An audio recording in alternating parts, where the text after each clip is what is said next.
In just one more day, just one more day, it's goodbye Joe Biden, goodbye Kamala Harris, goodbye Democrats, and hello to the golden age of America, and welcome back Donald J. Trump.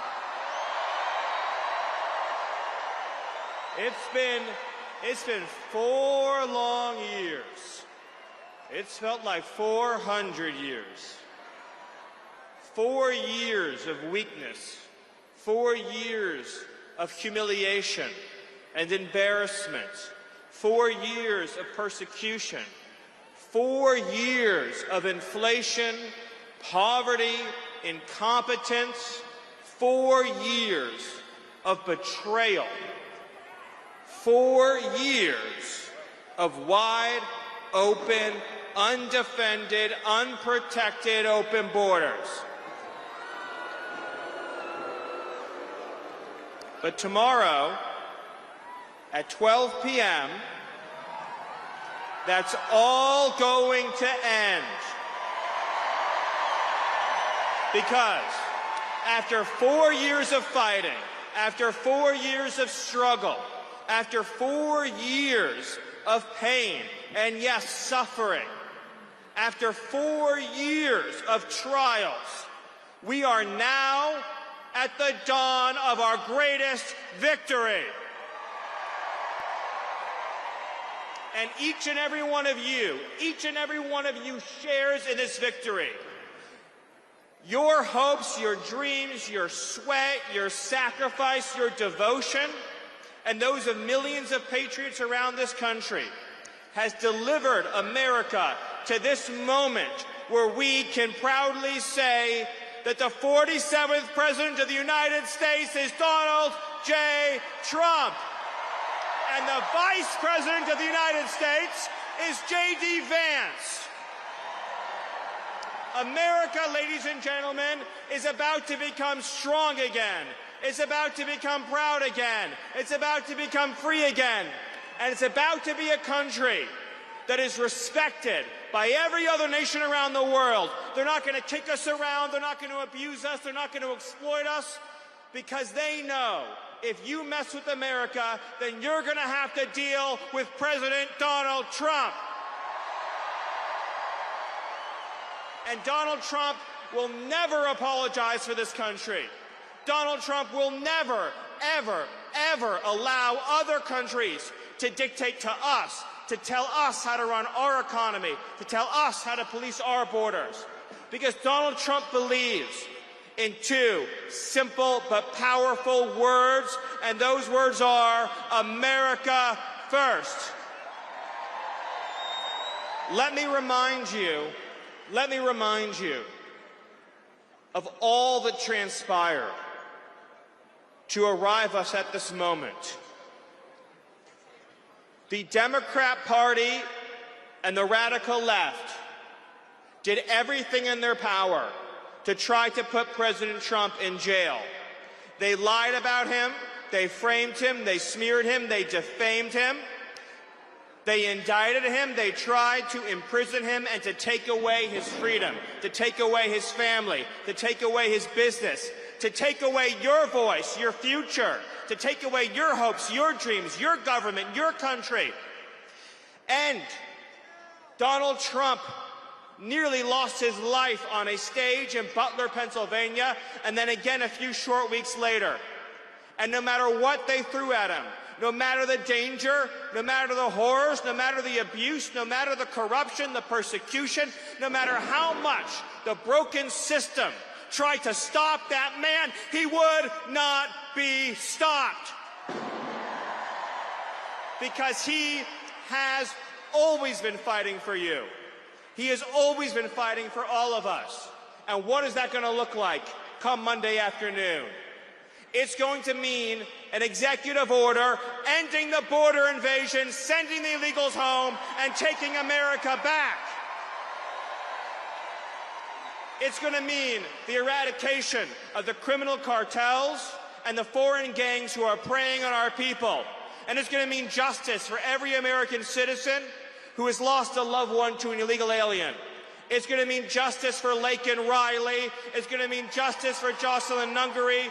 It's going to mean justice for every precious soul stolen from us by Joe Biden's open border. Accountability is coming. Justice is coming. The whole federal bureaucracy is about to learn that they don't work for themselves, they work for you, they work for President Trump, and they work for the American people.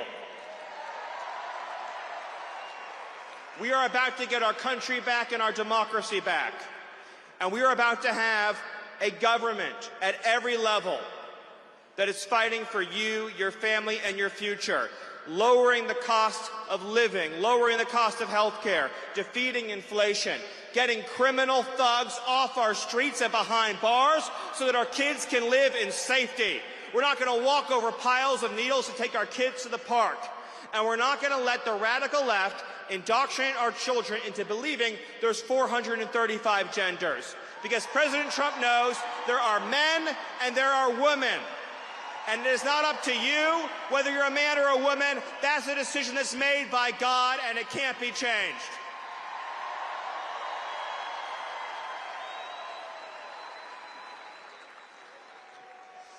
So I ask all of you to embrace this moment for all it represents and everything it means. It's about the triumph of the everyday citizen over a corrupt and broken system. Over the last not just 4 but 8 years, the MAGA movement has been fighting against every single force that has been decaying, destroying, and decimating our society. It's been fighting the corrupt special interests, the corrupt foreign governments, the weaponized bureaucracy at the FBI and the DOJ and the intelligence community, and it's been fighting a political class that cares only for itself. And they were so sure they were going to beat us. They were so sure they were going to stop Donald Trump. They were so sure that they were going to crush this movement out of existence. And yet, here we stand today, and MAGA is stronger, more powerful, more united, and more determined than ever before. And Donald J. Trump is about to save this country. And we are about to live in a land where once again, the dreams of America's sons, the dreams of America's daughters, the dreams of America's moms and dads are the dreams that will power and propel this country, this government, and this future. So I want each and every one of you, and I want your families, and I want your children to take this opportunity to feel the pride and the joy and the exuberance in knowing that the American people won. We still control this country, we still control this future, we still control this government, and we are about to inaugurate as the 47th president our champion, Donald J. Trump. Thank you, God bless you, and God bless America. Do you have any numbers yet on the number of people who have accepted the buyout? Do you have any even vague number of how many people are accepting it? Any numbers at all? I don't have an exact number for you, and I wouldn't want to give you an inaccurate estimate. It's a good question, and you should get a number soon, I hope. But I will tell you that the initial briefings that I've received suggest that a large number of federal workers have accepted the buyout offer. And I think the point here to really underscore is that federal workers who are not happy in their jobs, who don't want to show up at work, who do not want to be in the office, who are not passionate about what they're doing, are obviously not the kind of federal worker you want, responsible for having enormous authority over the lives of the American people. And so this is happening in conjunction with a wholesale reform of the hiring process in the federal government to find people who are really dedicated to service at the absolute highest level. And Stephen, to follow on that question, can you confirm that the administration has ordered some federal workers across some agencies to drop pronouns in their emails as, of course, part of the executive orders that President signed? Yes, I believe that the directive you're referring to is consistent with the President's Day 1 executive order on recognizing that there are only male and female sexes in the country and that, well, in the world, for all of humanity, but his authority is just on this country, and that your sex is your biological sex, that it's one and the same. Can you confirm that the President is meeting with the President of NVIDIA today? I don't have any update on that, sorry. Stephen, can you explain the Yes. circumstances surrounding the departure of a top-ranking Treasury Department official today, longtime career civil servant? No, nothing to add on that subject. Yes. Details on how you're viewing the rollout of tomorrow's tariffs and how conversations with Mexico and Canada in particular are progressing at this point, given some of the comments we've heard from their leaders today in preparations for their own plans? Well, I mean, as far as the rollout, I mean, could you clarify what you mean by the rollout? Are you considering Section 232 tariffs as part of this? Oh, I don't want to get into the details. It's not for me to brief on what the details of how this can be done are, but there have obviously been long-standing trade imbalances with these trading partners that have been long-running and systemic and that affect our national security by eroding our defense industrial base and eroding our manufacturing base. And also, there are even graver concerns with national security and public safety, in particular, although not limited to fentanyl, which of course is a weapon of mass destruction in this country and is killing more Americans than have died in our wars overseas throughout our nation's history. And we know that there's a sophisticated network of criminal cartels operating on our border that traffic fentanyl in the United States. And we also know that the precursors to make that fentanyl is coming from overseas. And so you have a wide array of entities and organizations that have infiltrated our country and that are killing our citizens in mass. And we know as well that cartels have functional control, like a government, over large swaths of Mexican territory, which gravely imperils our own national security and public safety. From Canada, what would you like to see tomorrow? FBI agents involved in investigating President Trump.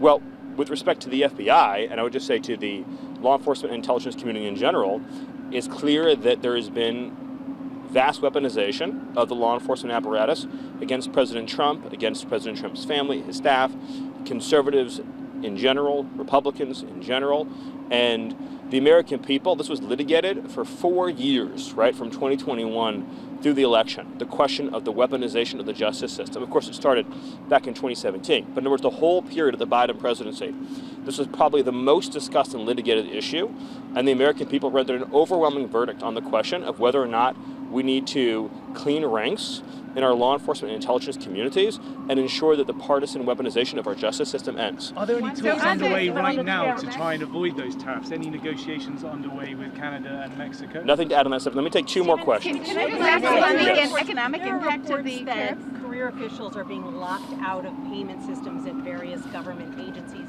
Can you explain what's going on? Well, I would say, just as a general matter, that if somebody is trying to send money to, for example, a foreign country that is not authorized, that would be obviously a grave violation, not only of the agency rules, not only of an executive order, but potentially even the law.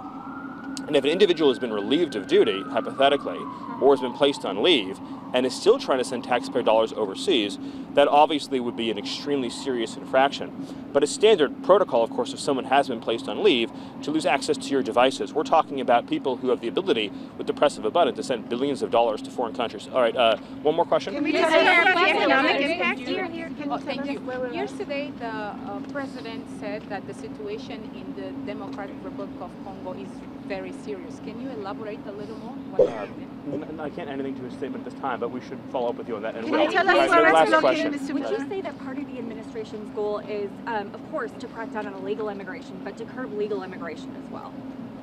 The president has been clear with respect to legal immigration that his view is he wants pro-American immigration that supports the economy, that assimilates to our national values, in which there's no welfare use, there's no drain on taxpayers, and it promotes social cohesion, patriotism, and assimilation in the country. In other words, we as a nation, like any nation, have the right to select newcomers based on who will provide the most value to the country and the citizens who are already living here. That's the president's policy. And of course, with illegal immigration, the answer is none, zero. No illegal immigrants allowed into the country at all. Thank you, everybody. And Stephen, one last question on the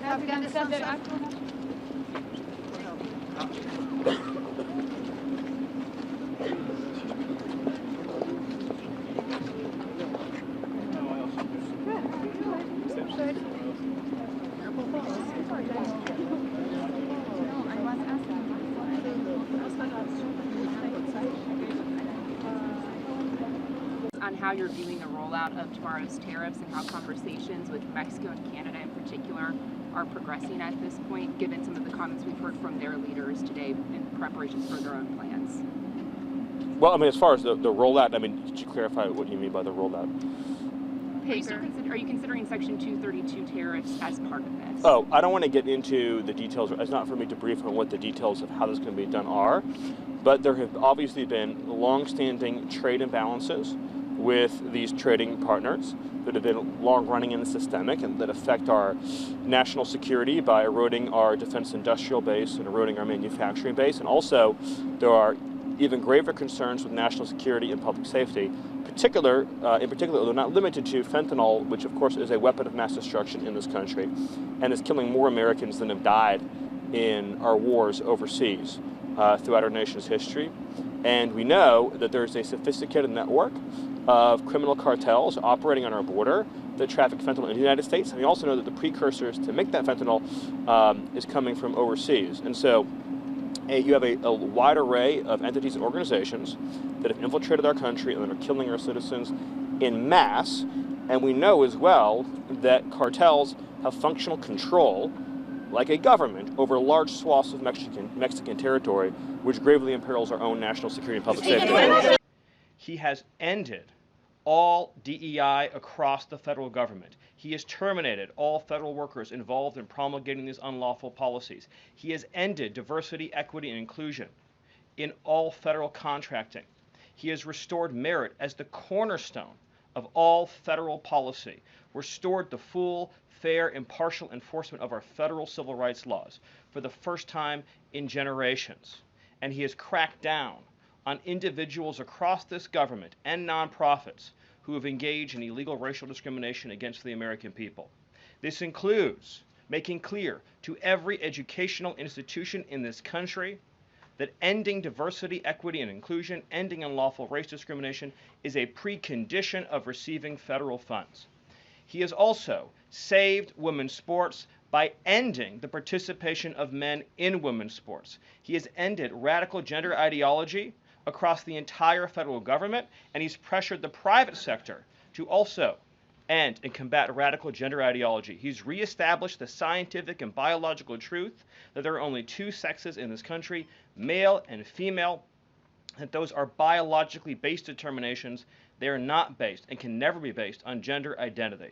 That includes rooting out of the Department of Defense all DEI policies, all critical race theory, all gender madness, and once again having a military that is focused solely and exclusively on readiness, preparedness, and lethality.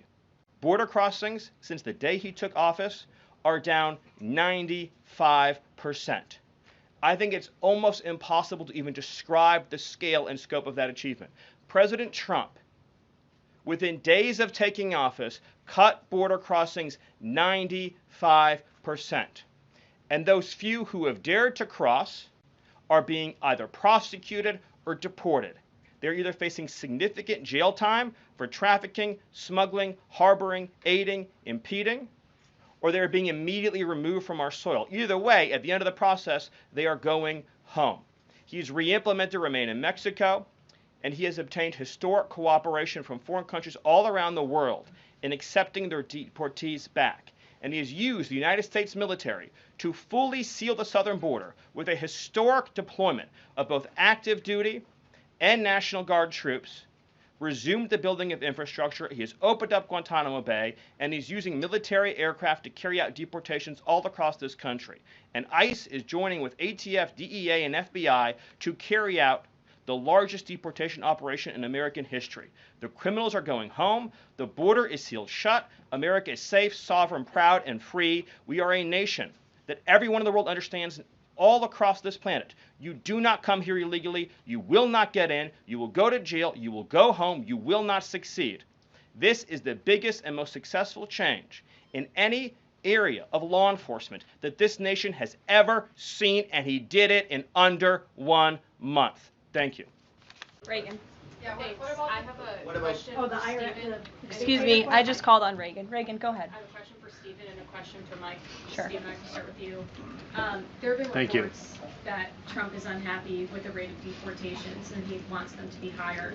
Is the president happy with the rate of deportations, and are there any plans to speed up the process? Well, first of all, we all appreciate the encouragement from the media to deport as many illegal aliens as humanly possible. So thank you, and I will promise you that the full might of the Department of Homeland Security, the Department of Justice, the Department of Defense, and every element and instrument of national power will be used to remove, with speed, all criminal illegals from the soil of the United States of America, to enforce final removal orders, and to ensure that this country is for American citizens and those who legally belong in this country. We inherited an ICE that was completely shuttered. We inherited a Department of Homeland Security whose sole mission was to resettle illegal aliens within the United States of America. In 30 days, the president sealed the border shut, declared the cartels to be terrorist organizations, has increased ICE deportations to levels not seen in decades, and we are shortly on the verge of achieving a pace and speed of deportations this country has never before seen. Thank you. Back. Who is ready in just a few short hours to hear from the man himself, our 47th president, Donald J. Trump? My friends, it has been a long road, has it not? It's been a long road. And these last 4 years, we felt every single painful minute. But nothing, my friends, is sweeter or more extraordinary than victory. Who here has enjoyed the last 30 days of America's new golden age?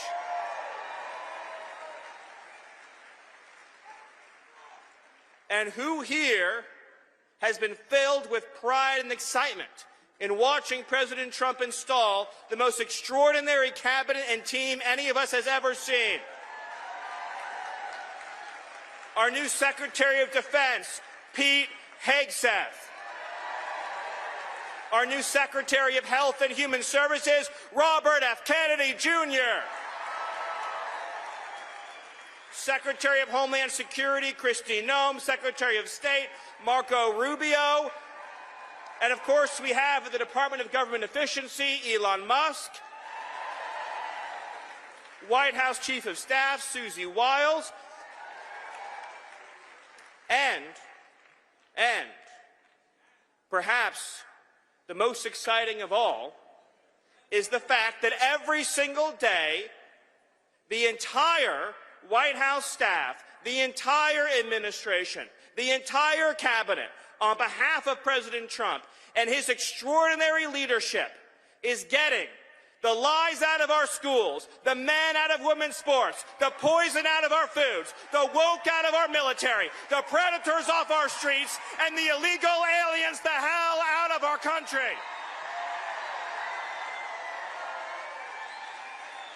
It's happening. It is happening. Every day under President Trump, he is saying hell no to DEI. He is saying hell no to CRT. He is saying hell no to the indoctrination of our children. And he is saying hell yes to the idea that America belongs to Americans. A historic slate of executive orders have been issued by President Trump to reclaim control of this government, to reclaim control of our destiny, to reclaim control of our future, and to restore the idea that under a democracy, the entire federal bureaucracy works for President Trump and not the other way around. He is the elected head of our government. And to all the people in the media, all the people on the radical left, all the people in the Democratic Party screaming about democracy, Donald Trump is the one who is saving democracy. Donald Trump is the one who is saving our Constitution. Donald Trump is the one who is saving America. And any federal bureaucrat who defies the lawful orders of this president will be fired.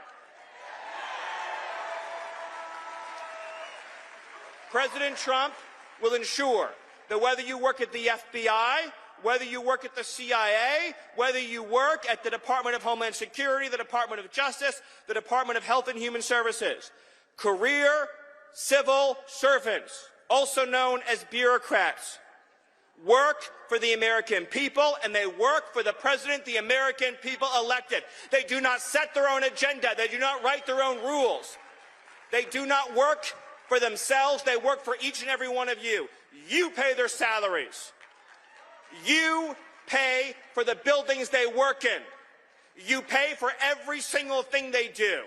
And if they are not following the laws, the Constitution, and the President of the United States, then they will find a new career.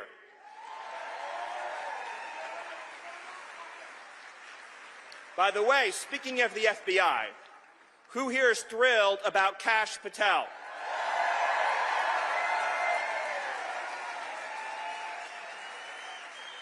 Let us not forget what President Trump endured in order to get to this point, to climb to the top of that Everest summit.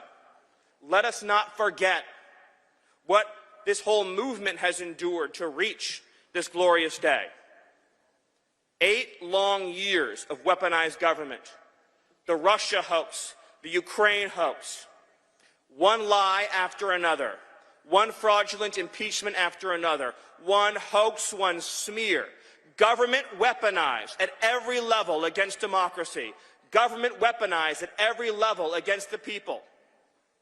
Democrat prosecutors, Democrat attorneys general, Democrat careers using their power to try to sabotage the democracy of this country, to try to keep President Trump off the ballot, to try to throw President Trump in jail, to try to arrest his aides and his supporters. An authoritarian movement in this country that has at every step tried to stop the workings of our democracy. And President Trump, on a field in Pennsylvania, nearly lost his life. And a few weeks later, another assassination plot. And let me ask you this question. When the lawsuits came against President Trump, when the lawfare came against President Trump, when the weaponized law enforcement and intelligence community came against President Trump, and when the bullets came against President Trump, did he falter? Did he back down? Did he yield? Did he surrender? Did he waver? Or did he stand up tall and strong and raise his fist into the air and say 3 immortal words, fight, fight, fight? Every day, that is what he is doing for you. He is fighting for your families. He is fighting for your children. He is fighting for your future. He is fighting for the fundamental idea that this country belongs not to the bureaucrats, not to the radical left communists, not to our foreign enemies, not to the criminal cartels, not to the criminal aliens. This country belongs to the law-abiding, patriotic, God-fearing American citizens. It belongs to the people in this room, and it belongs to the patriots watching at home today. I want you to know that every single morning President Trump wakes up and he thinks about you. And all day long, as he's signing executive orders, as he's meeting with world leaders, as he is orchestrating and directing the actions of this government, he is thinking about you and your future. President Trump's heart beats for the American people. President Trump's heart beats for the American Republic. And President Trump's heart is filled with nothing but love and loyalty for this republic. No president has done more in 30 days than President Trump has done. But we need you to stay in the fight. It is not enough to celebrate the victories we've achieved thus far. Every single day, we need, and President Trump, our president, needs you to be involved in pushing this agenda forward, promoting every single victory, every success, every agenda item, being involved at every level of politics to keep driving forward. You think they're just going to give us our country back? You think they're just going to roll over, move out of the way, stop their scheming and their lying? Or do you think we are going to have to be on top of it every single day, focused every single day, driving forward every single day with unrelenting focus and passion? Because God gave us this country. Our founding fathers fought and died for this country. Generations of Americans have sacrificed and bled for this country, and we are not going to let the radical left, the communists, and the America haters take our country. It's not going to happen. Not now, not ever. But it's going to take everyone in this room to stand with President Trump each and every day, to stand by his side every single day as President Trump boldly and bravely leads us into this golden age. And if you do that, I promise you, if you support this president and his leadership vision and his command and his inspiration, I promise you that if we follow President Trump, then this is what our future will look like. The best economy in history, the strongest border in history, the proudest and most patriotic children in history, and the single greatest future in history. And we will prove worthy of this moment. We will prove worthy of this period. We will prove worthy of this opportunity given to us by Almighty God. And I swear to you, and I promise you and I pledge to you, it will all be worth it. And our children will grow up in a world where they can say, America is stronger, more incredible, more courageous, more united, more devoted, more committed, more incredible, more exceptional, prouder, and more amazing than it has ever been before with the leadership and the vision and the drive of our President Donald J. Trump. So I ask you all to send a message right now to all the bureaucrats, to all the radical left commies, to the criminal aliens, the foreign gangs, the transnational terrorists, to everyone who threatens the future of this country. Do you stand with President Trump? Do you support President Trump? Do you believe in President Trump? And do you believe in the future of America? Thank you. God bless you, and God bless the United States. I love you. Under President Trump, he is saying hell no to DEI. He is saying hell no to CRT. He is saying hell no to the indoctrination of our children. And is saying hell yes to the idea that America belongs to Americans. A historic slate of executive orders have been issued by President Trump to reclaim control of this government, to reclaim control of our destiny, to reclaim control of our future, and to restore the idea that under a democracy, the entire federal bureaucracy works for President Trump and not the other way around. He is the elected head of our government. And to all the people in the media, all the people on the radical left, all the people in the Democratic Party screaming about democracy, Donald Trump is the one who is saving democracy. Donald Trump is the one who is saving our Constitution. Donald Trump is the one who is saving America. And any federal bureaucrat who defies the lawful orders of this president will be fired. President Trump will ensure that whether you work at the FBI, whether you work at the CIA, whether you work at the Department of Homeland Security, the Department of Justice, the Department of Health and Human Services, career civil servants, also known as bureaucrats, work for the American people, and they work for the president the American people elected. They do not set their own agenda. They do not write their own rules. They do not work for themselves. They work for each and every one of you. You pay their salaries. You pay for the buildings they work in. You pay for every single thing they do. And if they are not following the laws, the Constitution, and the President of the United States, then they will find a new career. No president has done more in 30 days than President Trump has done. But we need you to stay in the fight. It is not enough to celebrate the victories we've achieved thus far. Every single day, we need, and President Trump, our president, needs you to be involved in pushing this agenda forward, promoting every single victory, every success, every agenda item, being involved at every level of politics to keep driving forward. You think they're just going to give us our country back? You think they're just going to roll over, move out of the way, stop their scheming and their lying? Or do you think we are going to have to be on top of it every single day, focused every single day, driving forward every single day with unrelenting focus and passion? because God gave us this country. Our founding fathers fought and died for this country.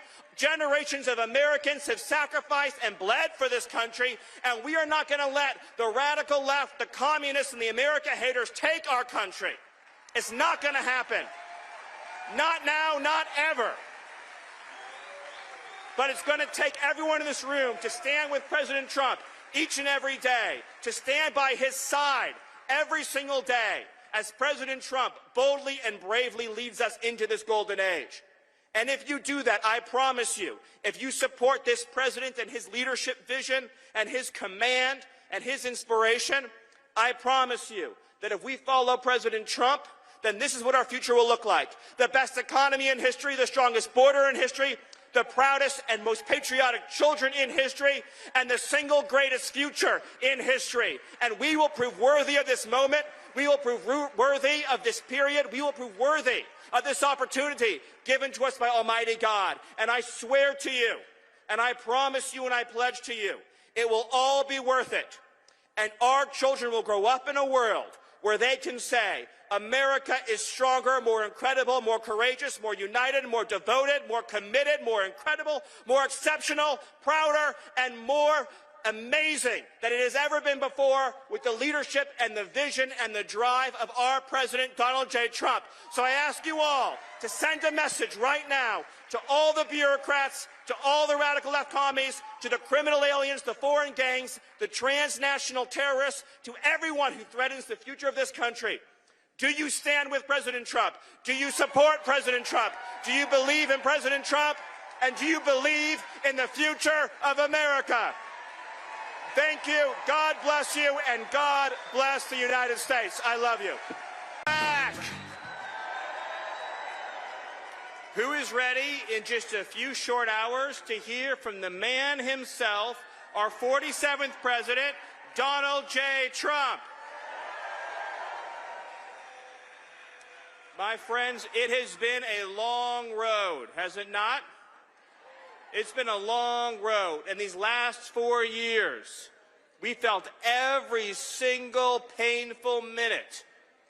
But nothing, my friends, is sweeter or more extraordinary than victory.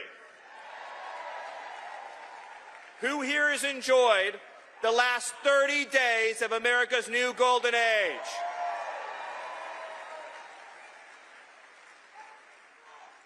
And who here has been filled with pride and excitement in watching President Trump install the most extraordinary cabinet and team any of us has ever seen? Our new Secretary of Defense, Pete Hegseth. Our new Secretary of Health and Human Services, Robert F. Kennedy, Jr. Secretary of Homeland Security, Kristi Noem. Secretary of State, Marco Rubio. And of course, we have the Department of Government Efficiency, Elon Musk. White House Chief of Staff, Susie Wiles. And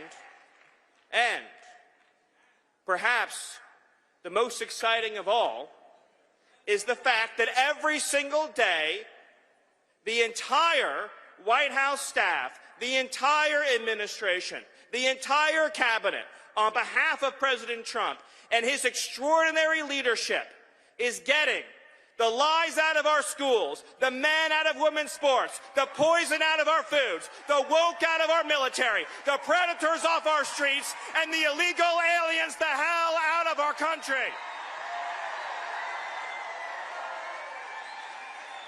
It's happening.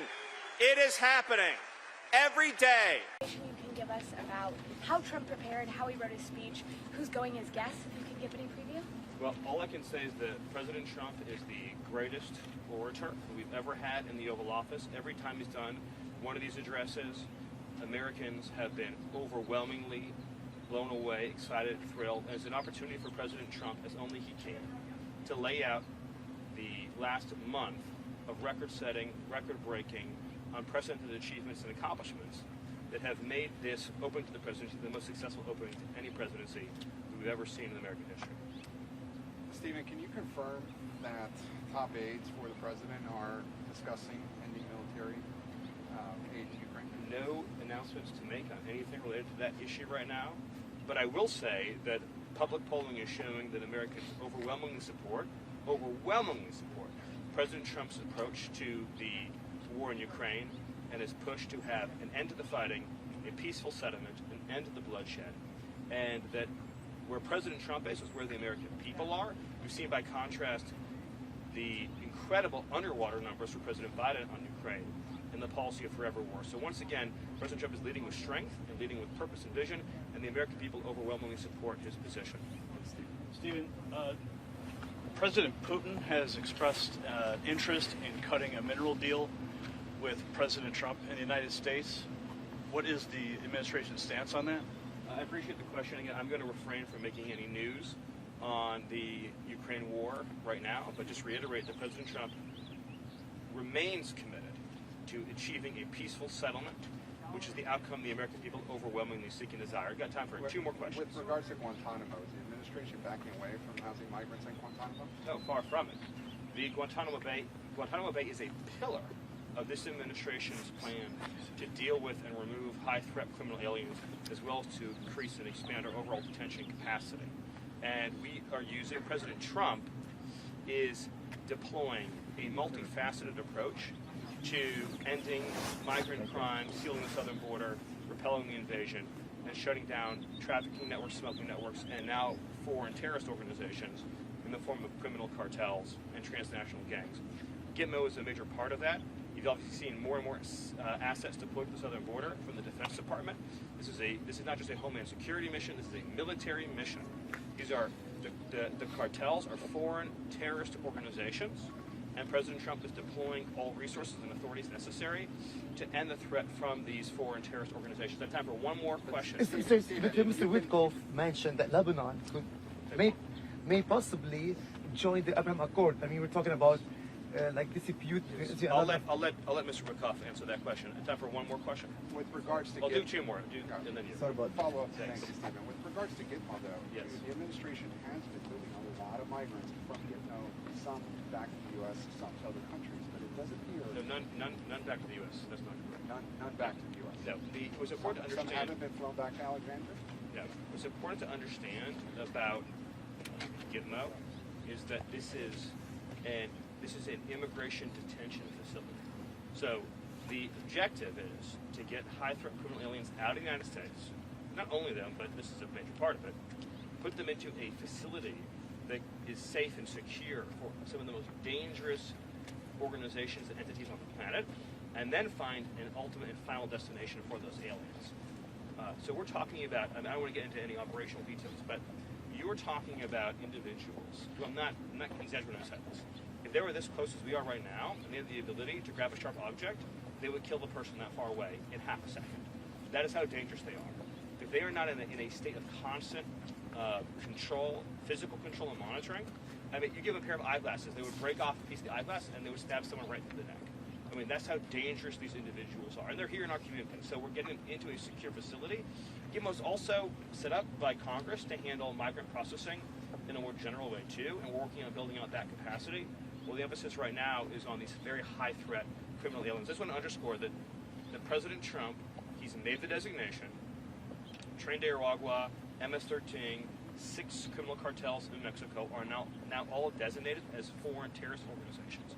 And so that means that we are going to conduct military and law enforcement cooperative security operations like Gitmo to remove that threat from our communities. One more question. I was going to ask if you have any preview on the crypto summit on Friday. No, I have no preview on that right now, so I'll take one more question. Tomorrow night, Elon Musk, is he going to be a guest of the president for the big address? I'm not going to break any news or any surprises, so I'll take one more question that I can't answer. Yes. Vice President Vance is going to the border on Wednesday after tomorrow night's address. Will President Trump be making any trips after the address?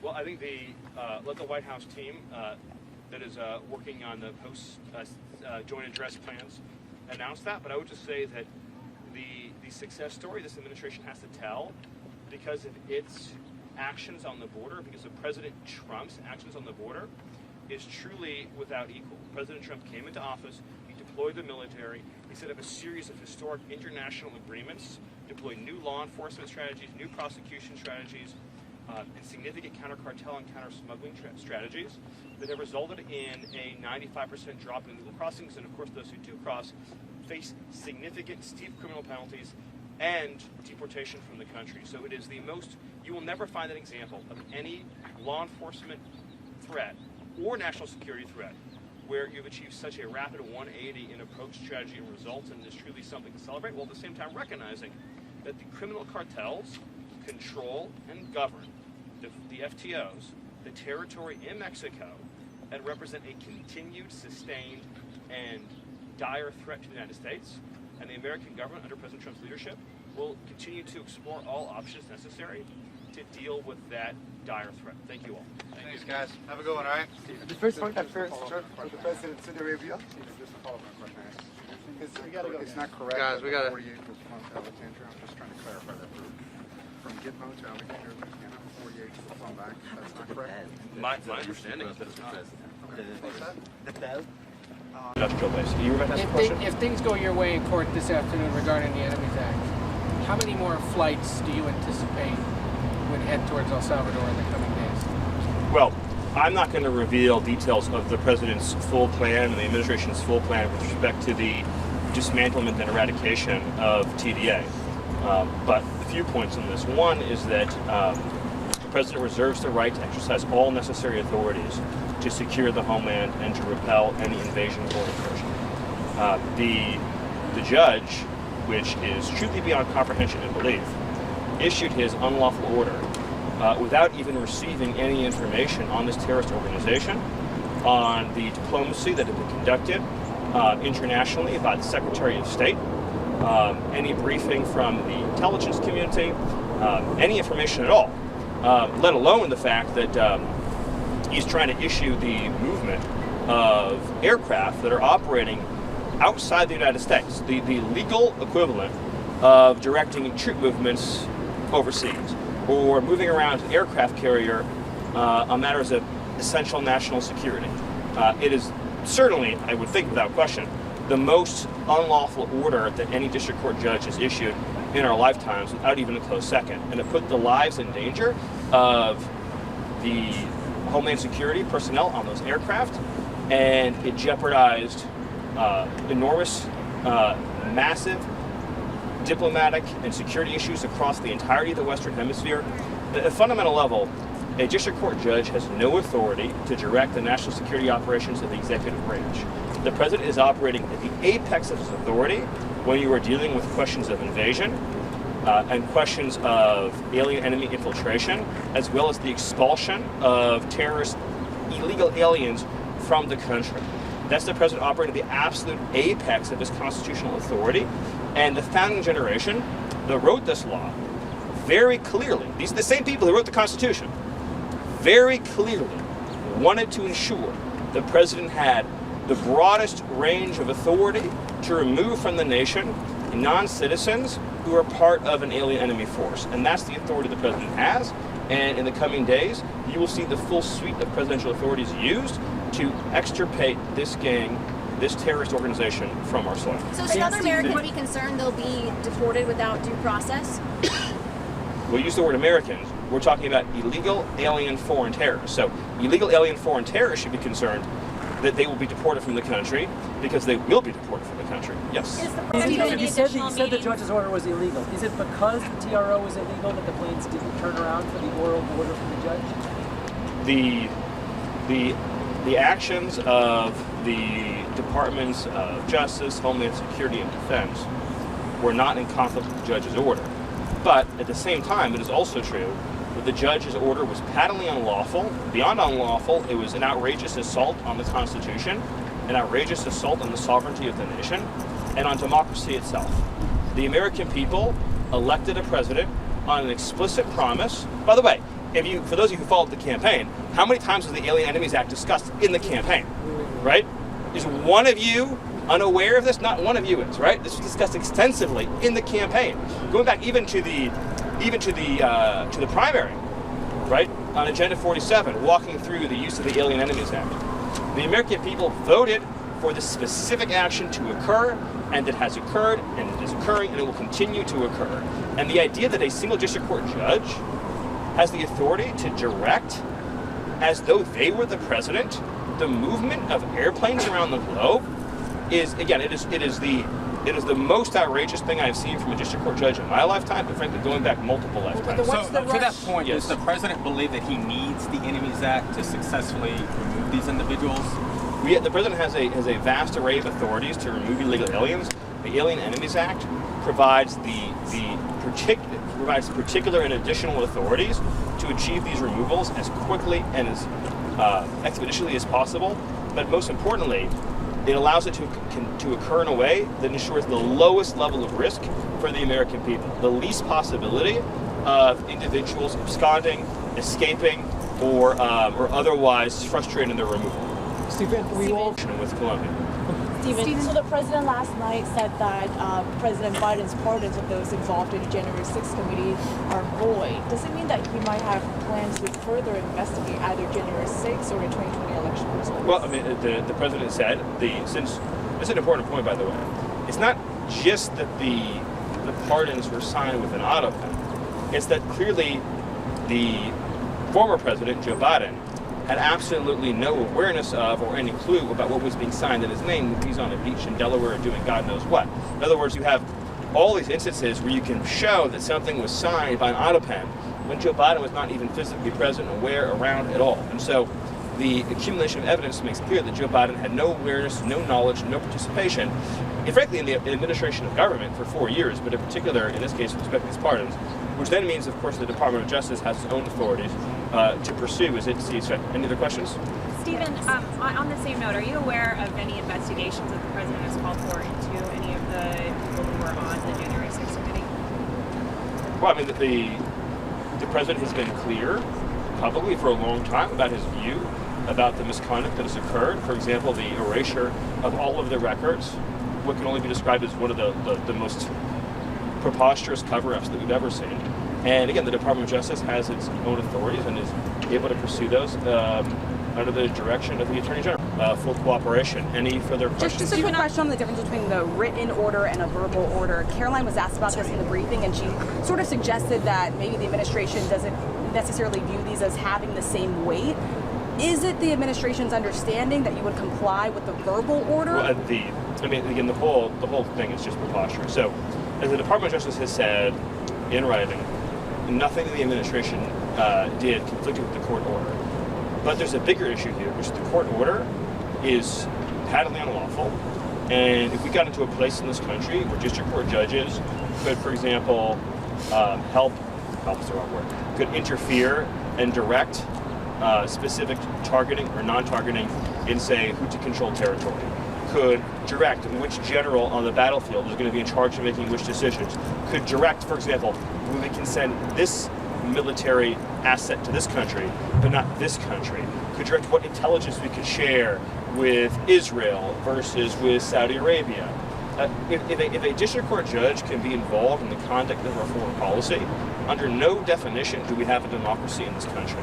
I mean, not to get too philosophical, but for a long time in this country, power has been concentrated principally in two areas: the unelected bureaucracy and the unelected judiciary.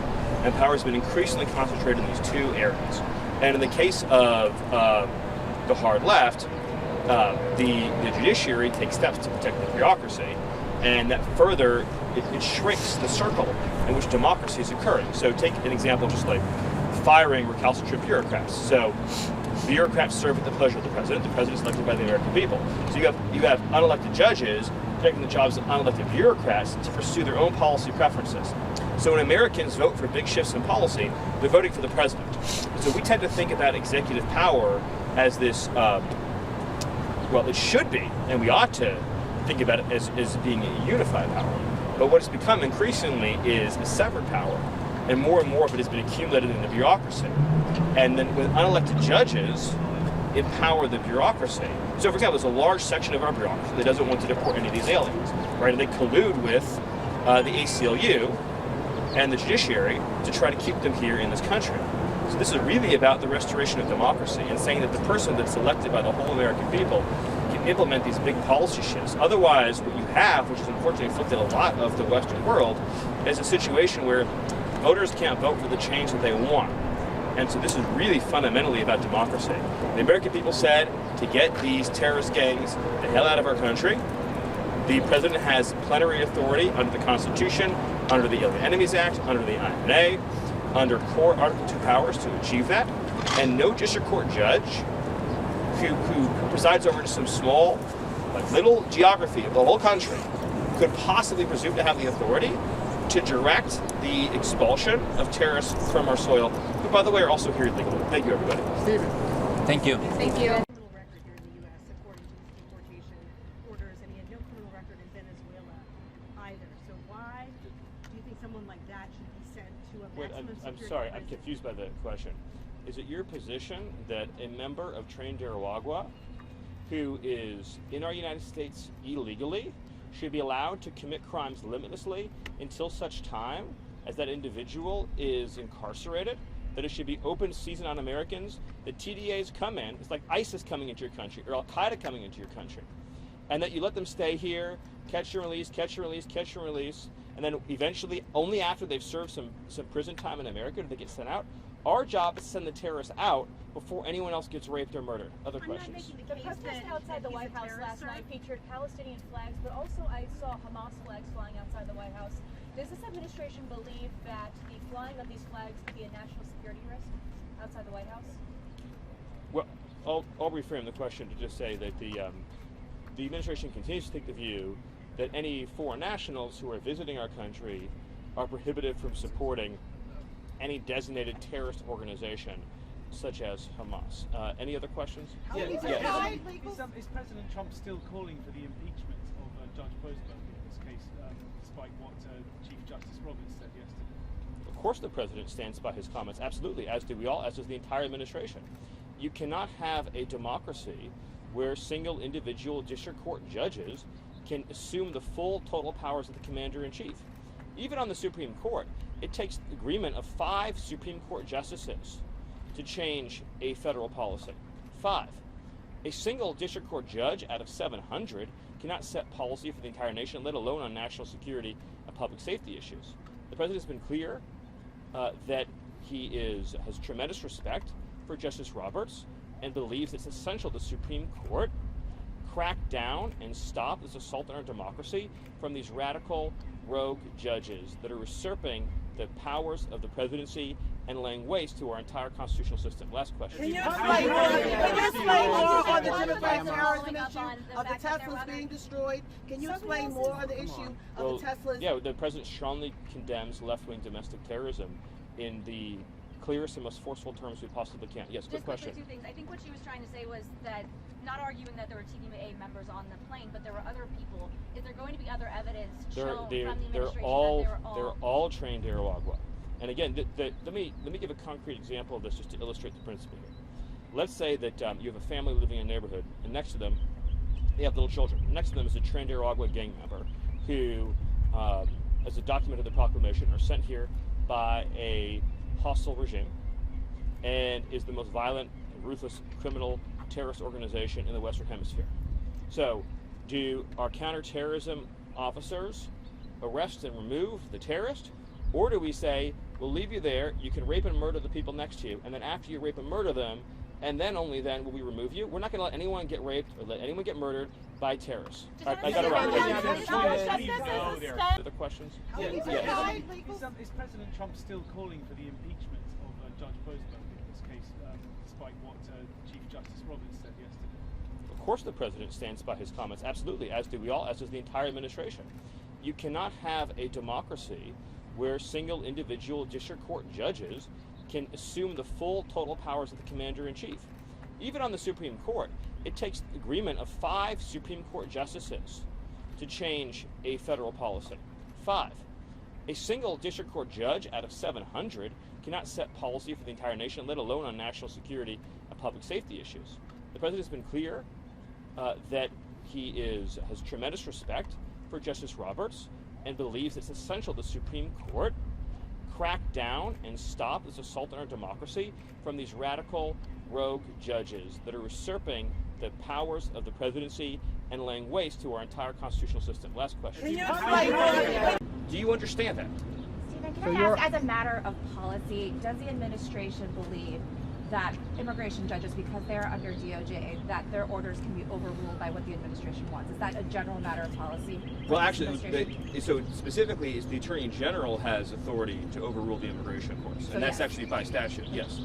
Other questions? Stephen, on the gold card, the President and Secretary Letnick have suggested they're lining up applicants already. How many people do you expect to be tagged to this program when the President announces it this week, if he actually announces it this week?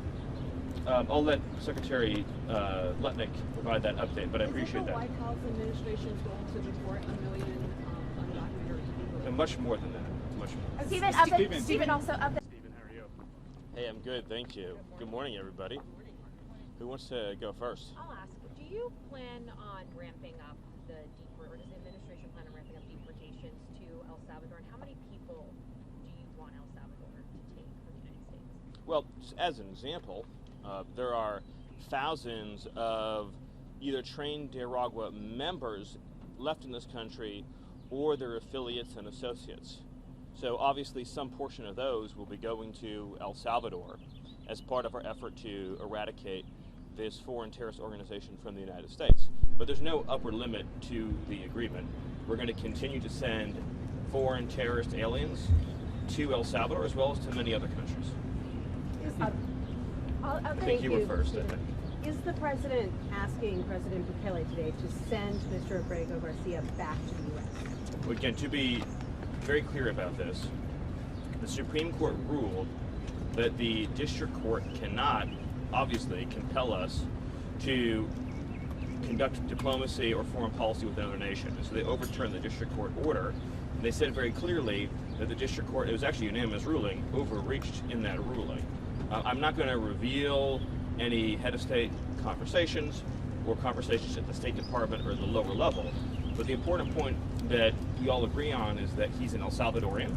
That is his country of nativity and citizenship.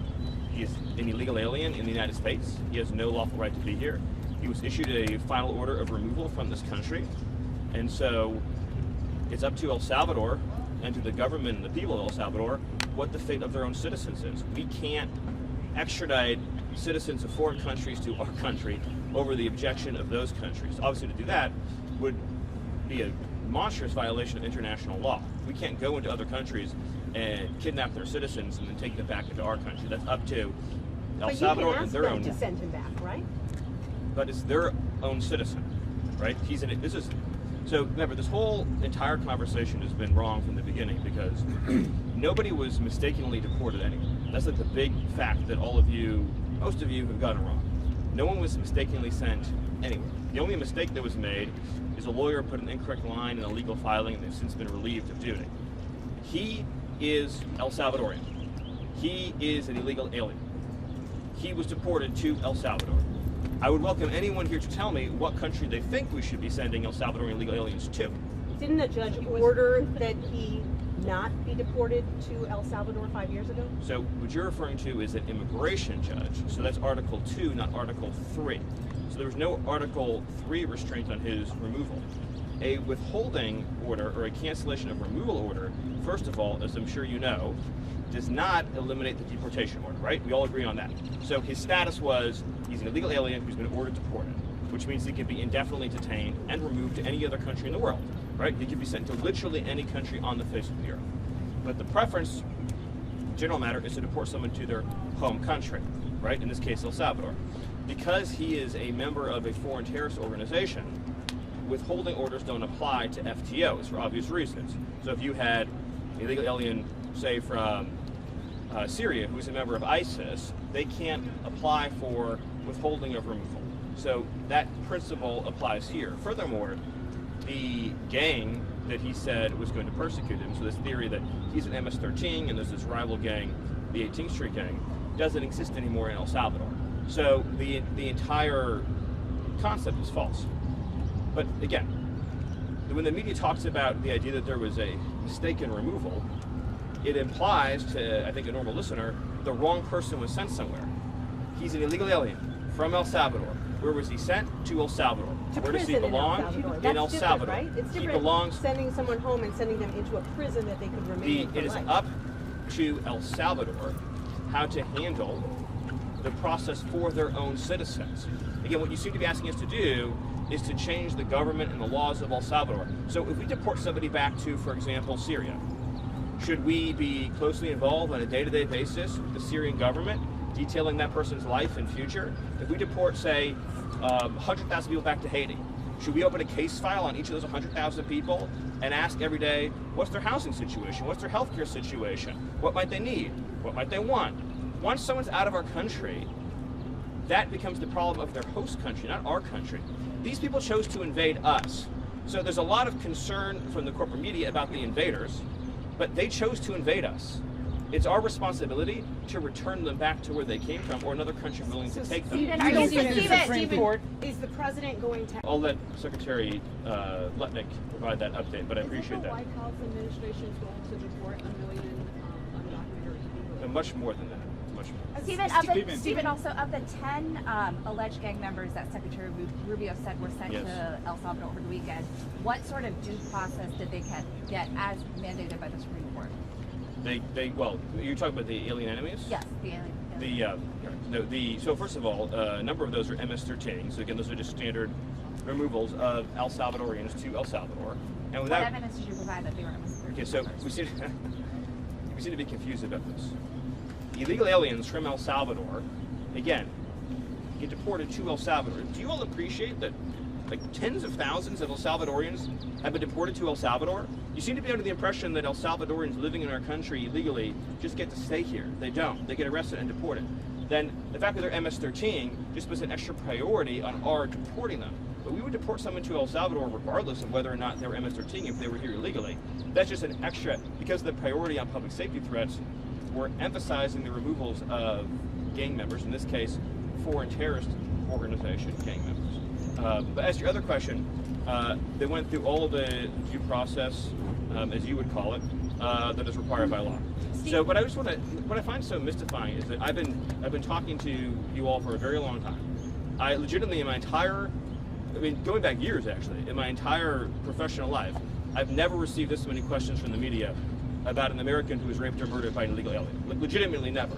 And all of you who are enjoying your lives and doing quite well, if you had children and you were living near any of these people, you would move away immediately. You would call the police immediately. You would call us and ask us to make you and your family safer immediately. And you thank your lucky stars every night that you have enough means and enough money not to live in communities where, say, illegal alien pedophiles offend and reoffend and keep reoffending and keep reoffending. The expression there, but for the grace of God, go I. The Biden administration apprehended 2 illegal aliens from Venezuela. They were trained to Aragua. A lot more than 2, the story I'm telling you is 2. And they decided they were entitled to an enormous amount of due process. And they didn't feel they had enough evidence to just deport them right away. So they put them on a monitoring system known as supervised release. You're familiar with this case. But a few weeks later, they kidnapped a young girl named Jocelyn Nungary, who was 12 years old at the time. I'm sure you've seen pictures of her. Just the most perfect girl you could possibly imagine. And her mother loved her very much. She was tied up, savagely beaten, stripped naked, tortured to death, murdered. Her body was dumped into the lake. So she didn't get any due process, but I'll tell you who did are the 2 illegal aliens from Venezuela who stole her forever. And there's stories like that all over the country. We just arrested a pedophile illegal alien who is being shielded by a sanctuary city, who's been charged in 20 sex crimes against children. None of you, any of you have had the chance to spend time with victims' families whose children have been raped or whose wives have been raped and murdered. But if that doesn't break your heart, nothing will. And I know that we have some people, like Taylor Lawrence, who fantasize about assassinations and things like that. But in the civilized society, the power of the state is used to keep innocent people alive and to keep innocent women and children from being hurt. This administration is never going to apologize for using the power of the state to keep men, women, and children from being savagely murdered and beaten. If we release known and suspected MS-13 and trained to Uruguay, and then there's another Jocelyn Nungri, then whose responsibility is that going to be? Do you think that we're going to sit around wringing our hands, wondering if, maybe we should, release this person, give them a little bit of extra time, give them a little bit extra chance to plead their case, and then what? They kidnap somebody, they slit their throat, they shoot them in the head, and we say, well, at least the illegal alien got due process. They're here illegally. The only place that they deserve to go is to some country other than our country. And it's not a statistic. These are real lives, these are real families. There's whole neighborhoods in Los Angeles controlled by illegal alien Mexican street gangs. Entire neighborhoods where you have to live in fear because of individuals here illegally engaged in extortion and crime. Not to mention the fentanyl. You have cartels that have functional control over the entire northern territory in Mexico who are pumping fentanyl, lacing our drugs with this chemical. Children are ending up dead. They're going out to a weekend party. They think they're taking something safe and they get a heart attack and they die by the thousands. So we're not going to apologize for doing something about that. And I just wish we lived in a country where the media gave 1/10 a damn as much about Americans who were murdered and brutalized and savagely killed, beaten to death, as they did about whether illegal aliens that we all agree are illegal aliens should get 1 million days in court and 1 million trials and 1 million this and 1 million that. There's 15 million illegal aliens that violently enter the country. If every one of them got the trial that you're asking for, it would take us centuries to remove them. Centuries. We'd be talking about this in 300-400 years. Their great-great-great-grandchildren would be the ones representing them in court. That's how long it would take. Illegal aliens who come to our country have to be removed, and they have to be removed quickly, and that is an essential component of having something that we like to call a country. My question is, how do you know that he is a member of MS-13? The White House has repeatedly said according to intelligence. According to our government and his government. In other words, his government has confirmed based on their own intelligence that he's a member of MS-13. First of all, do you dispute that he's an illegal alien? What's that? Do you dispute that he's an illegal alien? No. Okay. And do you dispute that as an illegal alien, we have the right to deport him? Going through he went through the legal process. So I want to be very. What I'm getting from this conversation, which is educational for me, is that not one person in the media knows the difference between a deportation order and a withholding order. Is that a fair statement? You're learning about this all for the first time right now? I guess so. Okay. So a deportation order means the judge has said he must be deported from the country. He has no right to remain here any longer. He must be removed from the country. So his only options are to be deported to his home country or another country. That's it. There's no other option. He doesn't get to stay here. He doesn't get to live here. He has no future here. He has no right to be here. He's an illegal alien. So when you keep saying return, because you've been spun up by the open borders advocates, you all seem to be operating under the illusion that he would be able to come to the United States and just continue to live here illegally. That's not an option available to him. His only choices in life are to live in El Salvador or to live in another country. That's it. There's no other option, legally or otherwise, because he came to our country illegally. Do you understand that? So Mr. Miller, Letitia James says the allegations against her are nothing more than a revenge tour by the Trump administration. What's your response? My response is that Letitia James is one of the most corrupt, shameless individuals ever to hold public office. She's guilty not only of those crimes, but of countless more crimes by using and abusing her public office to try to persecute an innocent man, depriving him of his rights, engaging in a conspiracy to obstruct our election, and to overthrow our democratic processes and procedures. She is guilty of multiple significant serial criminal violations. Mr. Miller. If you have any. I think you were first. What do you make of the senator's conversation with Roberto Garcia? What's your response? I'm almost at a loss for words for how outrageous it is.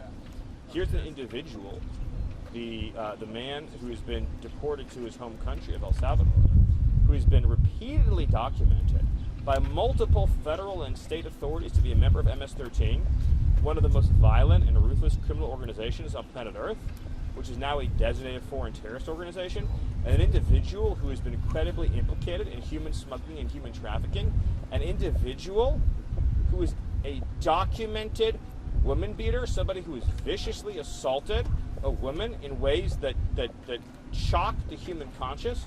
That is who the Democrat Party is going to provide aid, solace, and comfort to, not to Senator Van Hollen's own constituents, like the Morin family. Rachel Morin was viciously beaten, brutally raped, and murdered, and her mother never even got a phone call from Senator Van Hollen? Or Kayla Hamilton, a young girl who was attacked in a public restaurant, raped in the bathroom, and beaten to death and murdered by an illegal alien that Joe Biden set free into the country? None of those people elicit human sympathy from Senator Van Hollen. How broken is that man's heart? How broken is his conscience that he doesn't have even an ounce of empathy or time or concern to share with those families? Or how many of his citizen constituents have been killed by the fentanyl that Joe Biden allowed into this country, by the cartels that made a fortune off of human trafficking and smuggling into this country, or the children in his state that cannot even get a good education or good health care because of the mass migration that has occurred into his state? None of that concerns him in the least. No, his heart is reserved for an illegal alien who's a member of a foreign terrorist organization. I'm beyond appalled. Stephen, Mr. Miller, yes. Has the administration had any conversations with President Bukele to potentially move Garcia to another country, since that seems to be the issue at large? The President of the United States brought Bukele here. You all heard from him himself. His view is that this foreign terrorist is a citizen and subject of El Salvador, and Bukele's view is that it is his decision as the president of El Salvador what happens with his own citizens who are lawfully residing in his country, who've been returned to his country. And so I have nothing to add to the subject of what El Salvador wishes to do with one of its own citizens, but it's important to note that the gang that the deported individual claimed previously that he was going to be persecuted by in El Salvador no longer exists. It does not exist in El Salvador. The 18th Street Gang does not exist in El Salvador. So that fake pretense for not wanting to be deported has been completely removed and remedied and no longer exists as a matter of law or reality. I want to tell you one story while you're all here that I think is very important to illustrate for you the genuine evil of the last administration's immigration policies that, for whatever reason, our corporate press in this country never really cared to cover, and certainly elicited no outrage, no emotion from this country's political and ruling elite. But this, by the way, this is not an isolated incident. This is the kind of thing that we discover not only every day, but every hour. But this illustrates how inhuman the policies were of the previous administration and how many thousands of lives we are saving by upholding and enforcing our laws. So there was a 14-year-old girl that we discovered who was trafficked across the border in the previous administration, stolen from her family in her home country. The Biden administration made no attempt to return her to her home country, or to return her to her family in her home country, or to reunify her in any way with her family in her home country. Instead, they resettled her in the United States with a so-called sponsor. That so-called sponsor, all funded by our taxpayers, this entire procedure funded by taxpayers, that so-called sponsor was himself an illegal alien, so subject to himself removal and deportation. Again, the Biden administration did not deport the sponsor, but handed the girl over to the sponsor. The sponsor claimed to be that girl's brother. He was not, in fact, her brother. The Biden administration, of course, did not attempt to verify this in any way, shape, or form, as they did not for the hundreds of thousands of minors that were placed in the hands of illegal aliens. They know they were being lied to. They didn't care they were being lied to. This individual was an illegal alien who had no familial relation with this young girl. What happened next will not surprise you, although it will sadden you. He raped the 14-year-old girl and impregnated her. So the Biden administration took a young girl, took her away from her family, brought her into the United States, resettled her with an illegal alien, 26-year-old adult male, subjected her to rape and what anyone would describe as torture. So the young girl was tortured and raped and impregnated as a result of the choices made by the Biden administration. When this case was brought to the Biden administration for prosecution, they turned it down and did not even prosecute the case. So it's evil on top of evil on top of evil. And I am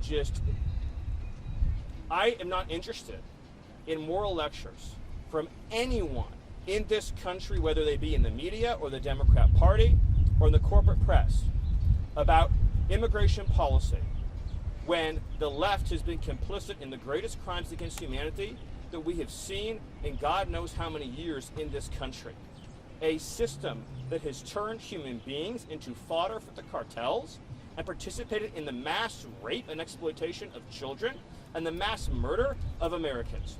That's what we're fighting against, that level of evil and depravity. And if you are weak or soft or passive in the face of evil, then you will be conquered by it. And this country will be conquered by it. And we will not be a free country anymore or a safe country.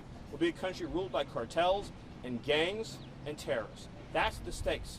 Those are the stakes in what we are doing right now. I have time for one more question. Mr. Miller, I wanted to ask you about, you mentioned Bukele and the fact that Garcia is now in El Salvador's custody, but the question is, has President Trump expressed any interest at all in seeing Garcia move to a different country, or would he want him to stay in El Salvador? Did he discuss that with Bukele or any of his advisors, specifically with immigration? Well, the Supreme Court has been abundantly clear when it overturned the lower court's ruling that the foreign policy of the United States cannot be compelled by district court. The view of our administration has been very clear and consistent that this man is a subject and citizen of El Salvador, and El Salvador, as a sovereign country, has informed us repeatedly and publicly that it is their desire and intention to retain custody of him. And of course, we as a U.S. government cannot forcibly retrieve him against the wishes of El Salvador. Of course, again, as we discussed at some length in these settings, if we were to forcibly retrieve him, the irony would be is that because he's here illegally and has a deportation order, he would simply be deported the second time back to El Salvador, because the withholding order that has been so much discussed is no longer valid or enforced because he's a member of a foreign terrorist organization, and because the fake claim that he completely fabricated about being persecuted by a rival gang no longer exists. The gang itself no longer exists in the country. I'll take one more question. I'll take one more question. Sir, Mr. Miller, a federal appeals judge. Sir, when are we yes. going to see accountability and consequences for sanctuary state and local officials that are violating 8 USC 1324 by harboring illegal aliens? Yeah. As well as, isn't it kind of bizarre that Chris Van Hollen tried to smuggle and facilitate the re-entry of this illegal alien, also in violation of 8 USC 1324? Yeah, we also haven't heard any stories of the Logan Act this time around for whatever reason. So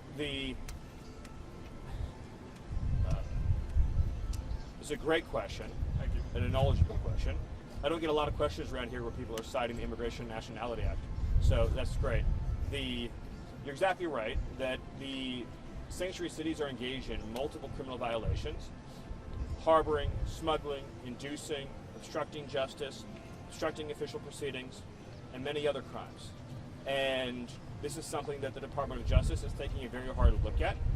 I will just say that it is my view, the view of this administration, that these cities are engaged in systemic criminal violations, and that they are engaged in a scheme to nullify and obstruct the duly enacted laws of the United States of America. And I would again note, when we talk about morality, talk about decency, sanctuary cities shield criminal illegal aliens from removal. We repeatedly go into communities and arrest illegal aliens who were previously in custody, that they refused to turn over, that were sent back onto the street, that have subsequently raped or abused a child. I just want you to think about that for a second. You have sanctuary cities like Los Angeles, like Boston, like Chicago, where illegal aliens will be booked, arrested, placed into city or state custody, charged with serious crimes. ICE will ask them to be turned over for deportation. They will willfully release them back onto the street, obstructing federal law enforcement, doing so at a time and place of their choosing, making sure that we don't know where and when they will be set free. And then those illegal aliens will go out and take someone's son or someone's daughter and abuse and rape them. The word scandal doesn't even come close to describing the enormity of the evil that we are talking about with these policies. About repeatedly subjecting citizens on purpose, deliberately, with malice aforethought, to crimes against them and their families by individuals who by law shall be removed from this country. And we have a whole body of immigration law, by the way, the last administration shredded, that says illegal aliens shall not be allowed to enter the country, shall be detained through removal, shall not be set free. That they chose repeatedly in mass to not only ignore, but to give them parole, to give them work permits, to give them welfare, a scheme to violate our laws. You're not talking about just one time or 2 times or 3 times, millions and millions of times they engage in this scheme. So much criminality that it defies our ability to even catalog it. And the wages of that, the destruction that created, can only be measured in the tears of all the moms and dads whose kids are now dead, whether they're dead by drugs or dead by crime. And that doesn't even measure the impacts on our education system. I mean, we always talk about how low our test scores in this country, and no one ever talks about the fact that we have a completely open border until Donald Trump with the world, flooding our schools with students who are not even literate in the language in the countries from which they came. Destroyed our education system, destroyed our infrastructure, destroyed our healthcare system. Where do Americans go to get their cities back? Where do they go to get their lives back? Where do they go to get their lost income? How many small businesses have been closed over the years because they were competing with illegal labor? How many lives and dreams have been destroyed? The other side in this debate, this isn't a debate between two reasonable points of view. It's a debate between a political party led by Donald Trump that believes in nationhood, that believes in sovereignty, that believes in the idea that there is such a thing as citizenship and it's sacred, and a party that is literally waging war against the very idea of nationhood. And as far as they're concerned, every single American citizen who's hurt or killed as a result is acceptable collateral damage. Well, it's not acceptable to Donald Trump, and we're shutting it down, and we'll never apologize for it. Thank you. Yes, have a few questions. Stephen, Illinois Governor Pritzker just called for mass protests and disruption, saying Republicans cannot know peace, while Trump's border crossings are down 95% and ICE is locking up 800 criminals. Is Pritzker inciting insurrection, and will DOJ take action? Well, what I would say is that his comments, if nothing else, clearly could be construed as inciting violence. So President Trump survived 2 assassination attempts against his life. Of course, there's been many more credible threats against President Trump and his family and associates. We've, of course, seen the spate of left-wing domestic terrorism all across this country. By the way, the destruction of property sits directly adjacent to attacks on humans and physical attacks. So in other words, once you tolerate and once you allow for attacks on property, you're just a step away from people throwing Molotov cocktails into people's homes. And you've even seen some, I think one example of a formerly prominent Washington Post journalist who seemed to be celebrating the murder of a healthcare CEO, right? Health insurance CEO. And that's the point we've reached in this country, where people are engaging in rhetoric and behavior that puts the lives of public servants in danger, puts the lives of conservative Americans in danger. And so that's the first thing I would say. And then, of course, secondly, right, just this war that Democrat governors and mayors are waging against federal law enforcement. I mean, this is nullificationist behavior. This is successionist behavior. With this thing, they don't recognize the supremacy of federal law enforcement in terms of protecting the lives and livelihoods of American citizens against a foreign invasion. Never seen anything like it.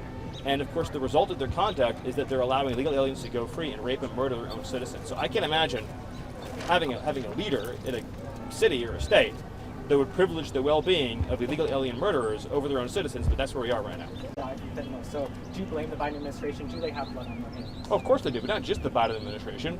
Of course the Biden administration does, but also all of their enablers do, right? All of the radical left immigration groups and attorneys and NGOs who aided and abetted and supported the invasion, all the Democrat politicians in Congress, like Hakeem Jeffries, who aided, abetted, and supported the invasion, and Chris Murphy, and everyone in the media who knowingly lied and covered up about that invasion for 4 years. They all share in the atrocity, in the calamity. They all have blood on their hands and on their conscience and on their souls. And nothing they ever say or do will ever earn them forgiveness for that, because of just how severe those violations were and how many people have died and suffered as a result. That's between them and their maker. But they'll be getting no forgiveness from me, I can promise you. Stephen, judicial resistance to Trump's agenda, and what can the administration do to overcome these challenges? Well, it's simply put, it's a war on democracy. President Trump was elected on a mandate to secure the border, to stop the invasion, to send illegal aliens home.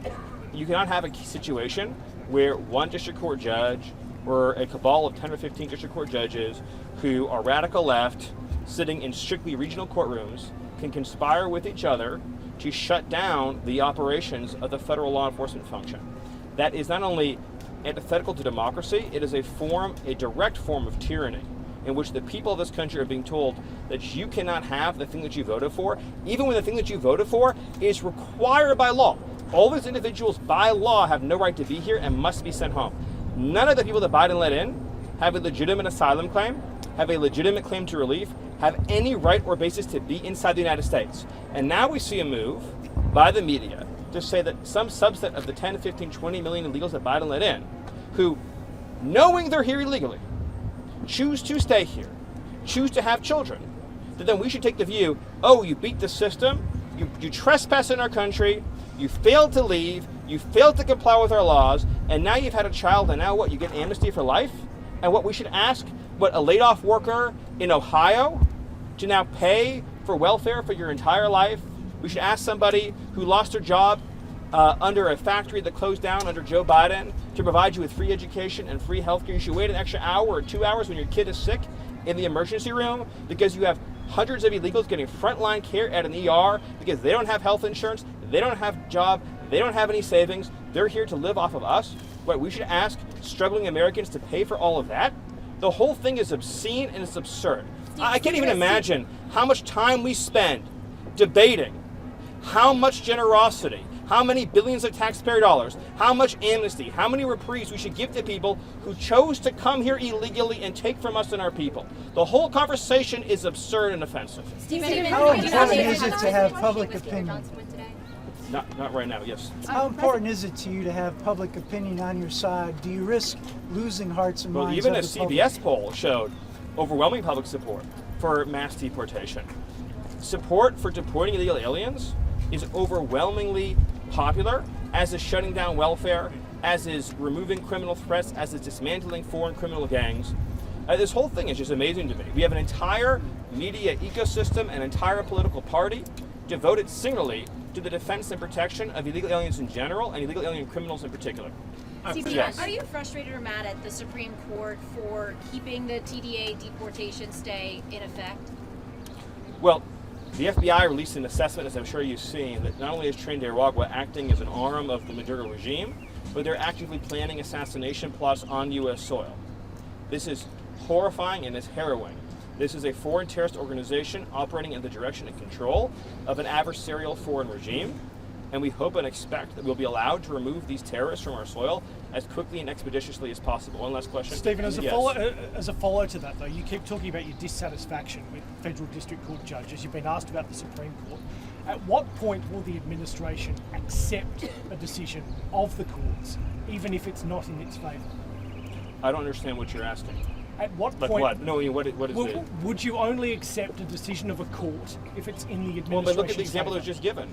Because of the Supreme Court's ruling, right, the administration, right, is operating under a TRO, a temporary restraining order, on the Alien Enemies Act for illegal alien foreign terrorists who are plotting on U.S. soil, right? So that was a ruling that was issued that's in effect. I don't understand the question. I'll take one more because that question didn't make sense. Question: a million deportations this year. You only had 139,000 so far. Okay, I'll take these two. Yes. How satisfied are you of how the Mexican government dealt with illegal immigration? Is this what they done enough in your mind? Well, or do you think thanks they to can President do Trump's more? leadership, the Mexican government's done more than it's ever done, but it's still not even close to what we need and what the president expects. There's much more that we expect from Mexico, particularly in regard to the fentanyl threat.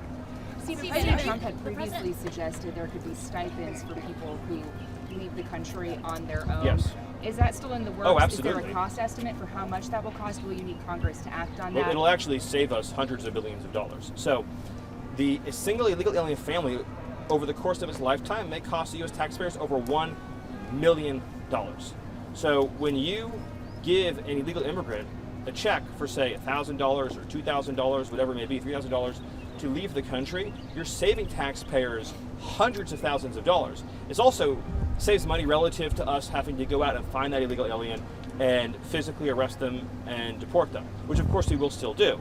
So the plan that President Trump has put into place is very simple. If you choose to stay here unlawfully, you will be fined, and by law, that fine, by the law Congress has passed, is $1,000 each day you've stayed past your removal order. That's the law that Congress passed, the law that we're being told we should ignore. That's democracy, apparently. The media says we should ignore the laws Congress has passed, but Congress is clear on this. You face arrest for illegal work. You face arrest for document theft. You face arrest for failure to register as required by law. You face arrest for evading or obstructing your removal. And you also face deportation at a time and place of our choosing, including the total confiscation and forfeiture of all of your assets and income.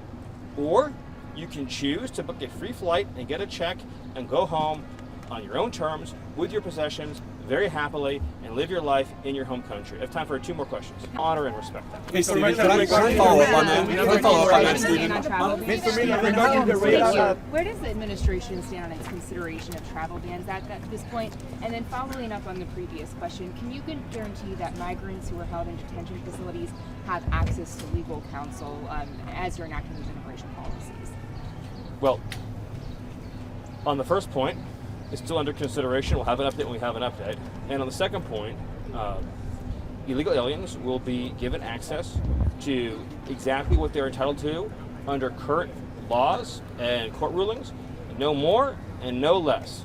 Obviously, it's this administration's view that illegal aliens should be able to be deported swiftly and quickly, and it should be as simple as, are you lawfully in the United States?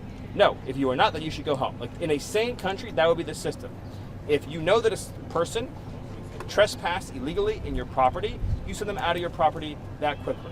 Now, there are a lot of court rulings and other systems that have been put into place that slow things down, but we're going to move as fast as we possibly can to get illegal aliens out of our country. Mr. Yes. Regarding the rating... Bloomberg, go ahead. Hi, first as well, similar to that question, I'm curious, Kevin Hassett, when you see NBC this morning, said that they were expecting some sort of news on tariffs by the end of the day. Do you have any insight into that? I don't want to get ahead of any announcement, but I'll just reiterate that right now, countries from all over the world, because of President Trump's leadership, are desperate and dying to make trade deals with the United States. We're going to evaluate each of those deals, and President Trump is personally involved in making sure that these negotiations serve only one interest, which is the interest of the United States of America, and we'll end up with a deal in these cases where, yes, the other countries, obviously, will have their own demands and their own interests, but nothing will go into effect that doesn't serve the interests of America and the American people. Thank you. Awesome. Thank you, Stephen. And as always, we'll start with our new media seat today. Chris Bedford from the Blaze Media. Why don't you kick us off? Thank you very much.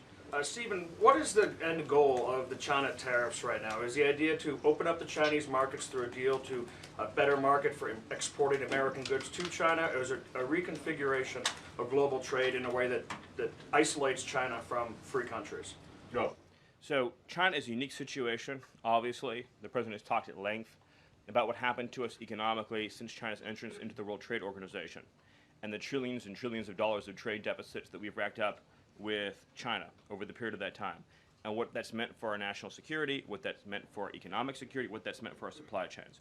Obviously, right now, the Secretary of the Treasury is in the process of developing a plan that will answer the questions that you're talking about, but the president's goals have been very clear on these points, which is that he is not going to allow China to continue to steal our intellectual property, to continue to illegally dump and subsidize their goods in our markets, to manipulate their currency, to rack up an unsustainable trade deficit. We need to have a trade relationship with China that does not do harm to our nation's economic and national security. And that has to be the guidepost of any objective. At the same time, tariffs will bring significant revenue into this country that will allow us to pursue our dramatic plan of tax cuts and reforms. Awesome. Great. Bloomberg, go ahead. Can I ask about Doge? Peter, we just gave you 2 questions. Brian, go ahead. But I'll wait. Thank you. Last night, Kamala Harris delivered her first major speech after losing the election. She attacked Trump personally, attacked the policies. Any comment from the White House on that? Well, I think it was a great reminder to the American people of just how blessed we all are that the leader sitting in the Oval Office today is President Donald Trump and not President Kamala Harris. It was a helpful reminder of just what a travesty and a tragedy that would have been. It would have been the end of America. And it gives me a chance to bring this whole thing home.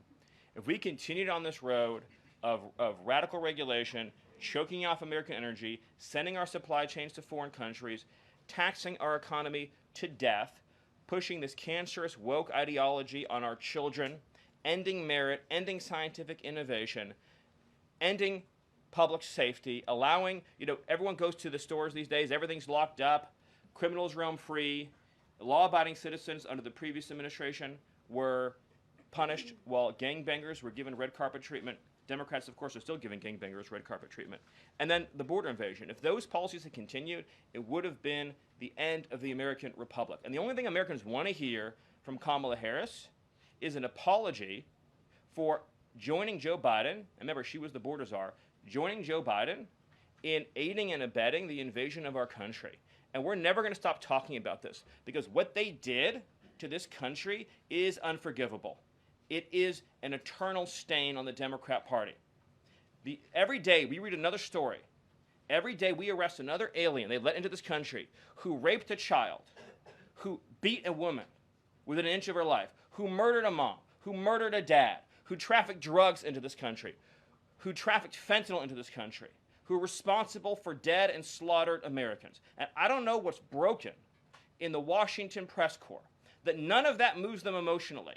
The only thing that gets them exercised is, do we need to have more trials for terrorist supporters? We need to have more trials for gangbangers. We need to have more trials for illegal alien invaders, even though Congress and the Constitution clearly say that you can expel invaders and illegal aliens quickly, efficiently, and properly. This president has literally saved America, and I could not be prouder. I could not be prouder, as I know Caroline feels the same way, to come every single day to this building where we have a leader sitting in that office whose first, last, and every thought is the safety, prosperity, security, and sovereignty of the citizens. That's an important word, people. Citizens of this republic. Thank you all. Thank you, Stephen. Thank you for your time. Thank you, everyone. And just to add on the Kamala Harris point, I think I speak for everyone at the White House. We encourage Kamala Harris to continue going out and do speaking engagements. You'll hear from the president at 11 o'clock. See you guys later. A report: the president's planning to fire Mike Waltz. You guys have a response? No tariff. We'll go to the back row. Go ahead. Thank you, Caroline. Today, the U.S. Chamber of Commerce released a letter to the Trump administration asking for small business tariff relief. They say that's necessary because in order to save small businesses and to stave off a recession. Stephen, is the administration considering small business tariff relief? The relief for small businesses is going to come in the form of the largest tax cut in American history. A tax cut, by the way, that every single Democrat is planning to vote against. They're voting for a tax hike on every middle-class family of about $4,000. The president has made clear that there will be a 100% expensing for investment in the United States. Companies that invest in the United States will be able to deduct 100% of that cost from their tax liability. This will be the most pro-small business tax bill in American history. And at the same time, this is what you have to understand about the plan, is as they're able to do that, as they're able to reshore those supply chains, that also means they'll pay no tariff. So you'll have the lowest tax environment and there'll be no tariff because their production and supply chains will be in the United States. So that's a no on tariff relief for small businesses in the short term? It's a yes on tax relief for small businesses. And again, you only pay the tariff for products that are made outside the United States. Edward. Yeah, thanks. Country. Awesome. Thank you. Peter, we'll take a couple more questions. A couple questions on doers, of course, because that's the topic that you're here to speak about. But I want to ask you one other question about the topic of prices. We heard from the president on this just yesterday, right now, on prices and the risk that there could be some short-term, as he said, shortages. He was referring specifically to dolls.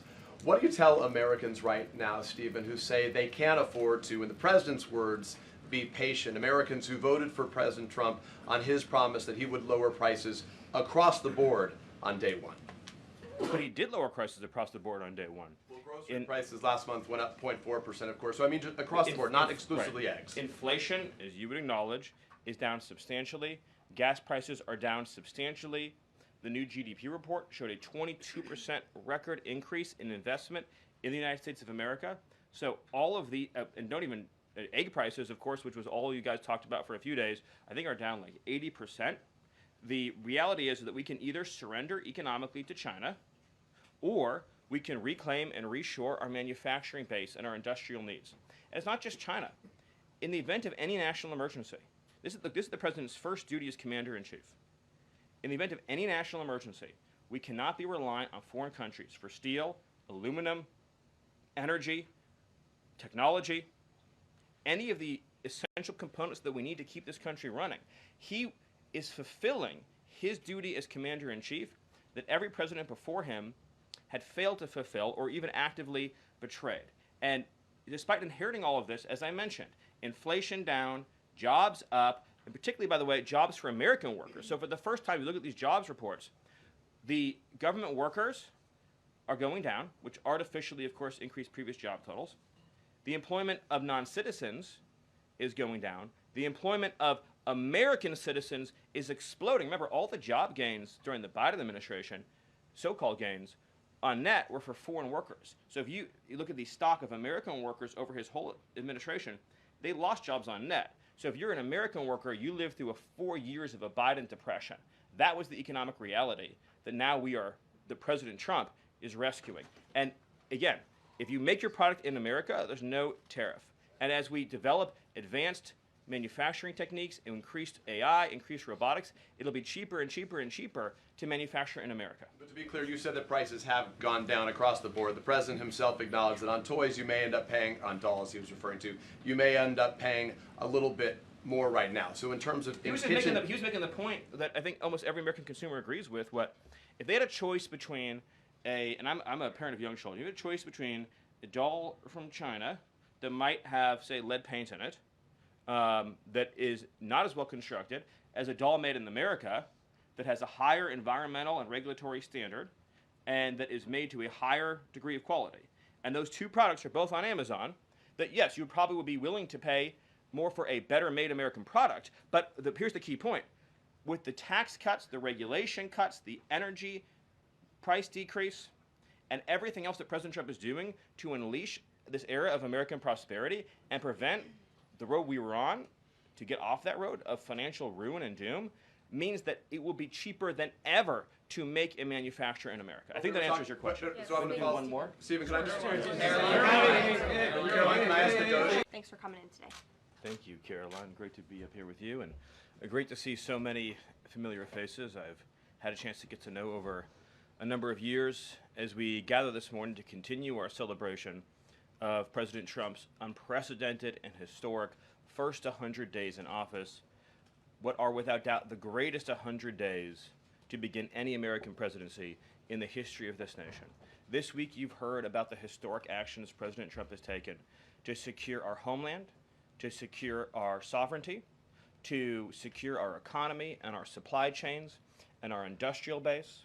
Today you're also going to hear from me about what President Trump has done to secure our values, our culture, and our way of life from the unwavering assault from the radical left and the communists and the Democrat Party.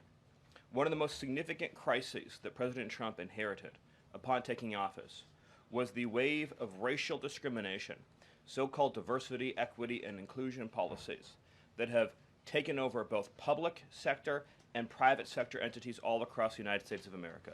Perhaps the most dramatic example of this is that our air traffic controllers were being hired and promoted based on race and gender, not their ability to conduct our nation's air traffic. I would estimate that probably 90% of Americans would agree with the statement that airline safety should be based on your ability to keep, airline safety jobs should be based on your ability to keep planes landing and taking off and flying safely, not on what demographic box you check.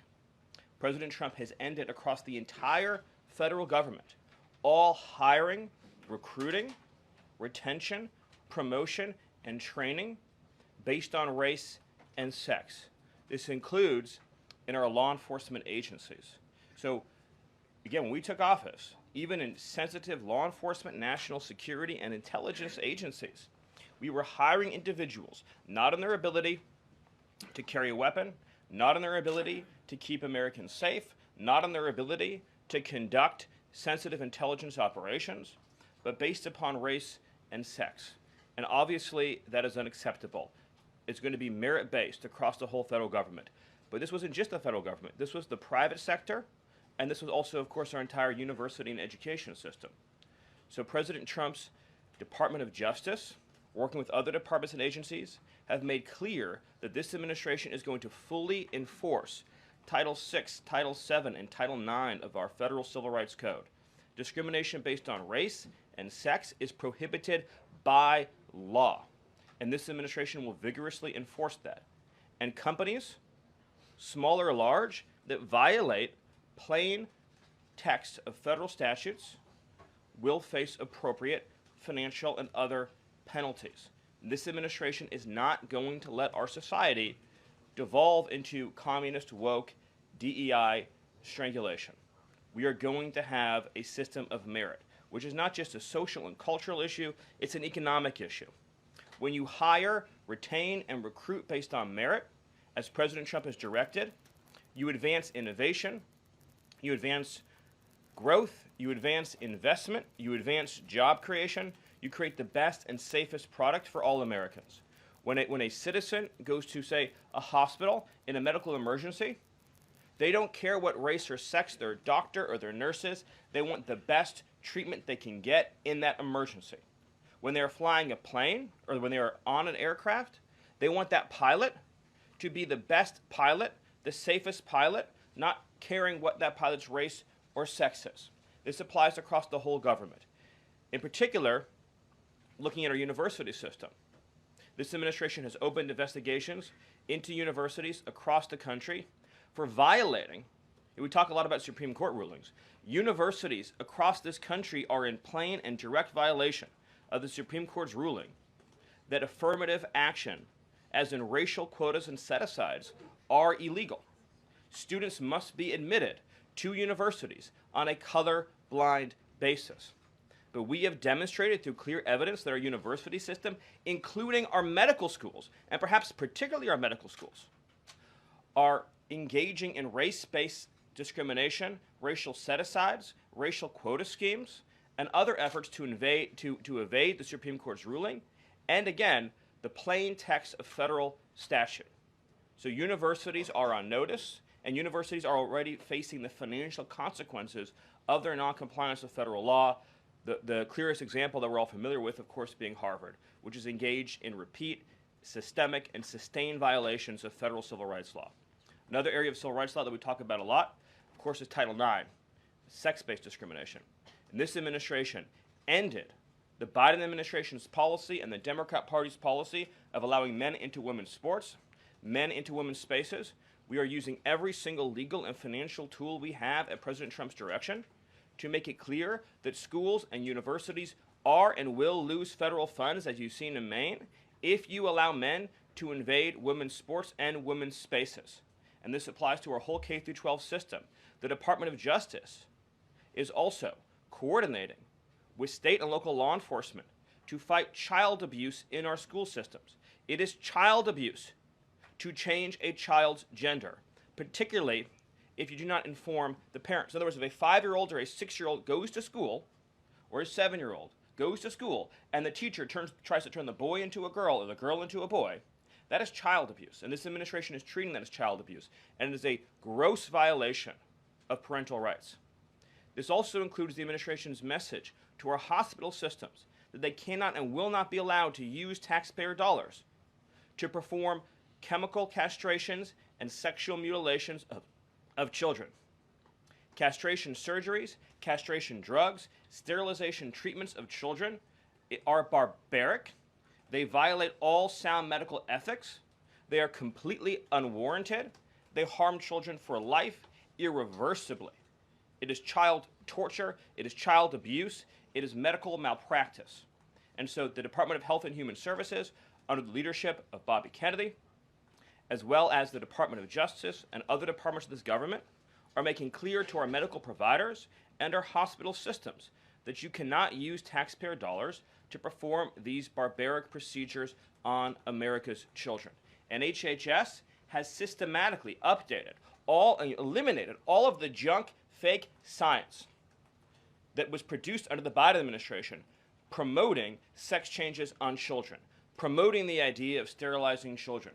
That's been cleaned out, that's been removed, and new guidance is being issued to doctors and hospitals advising them that they cannot perform these horrifying procedures, these irreversible procedures on our nation's children. We are also making clear in our prison system, male prisoners will not be allowed into women's prisons. The Biden administration promoted prison rape by putting men into female prisons. That is obviously insane, cruel, and unacceptable.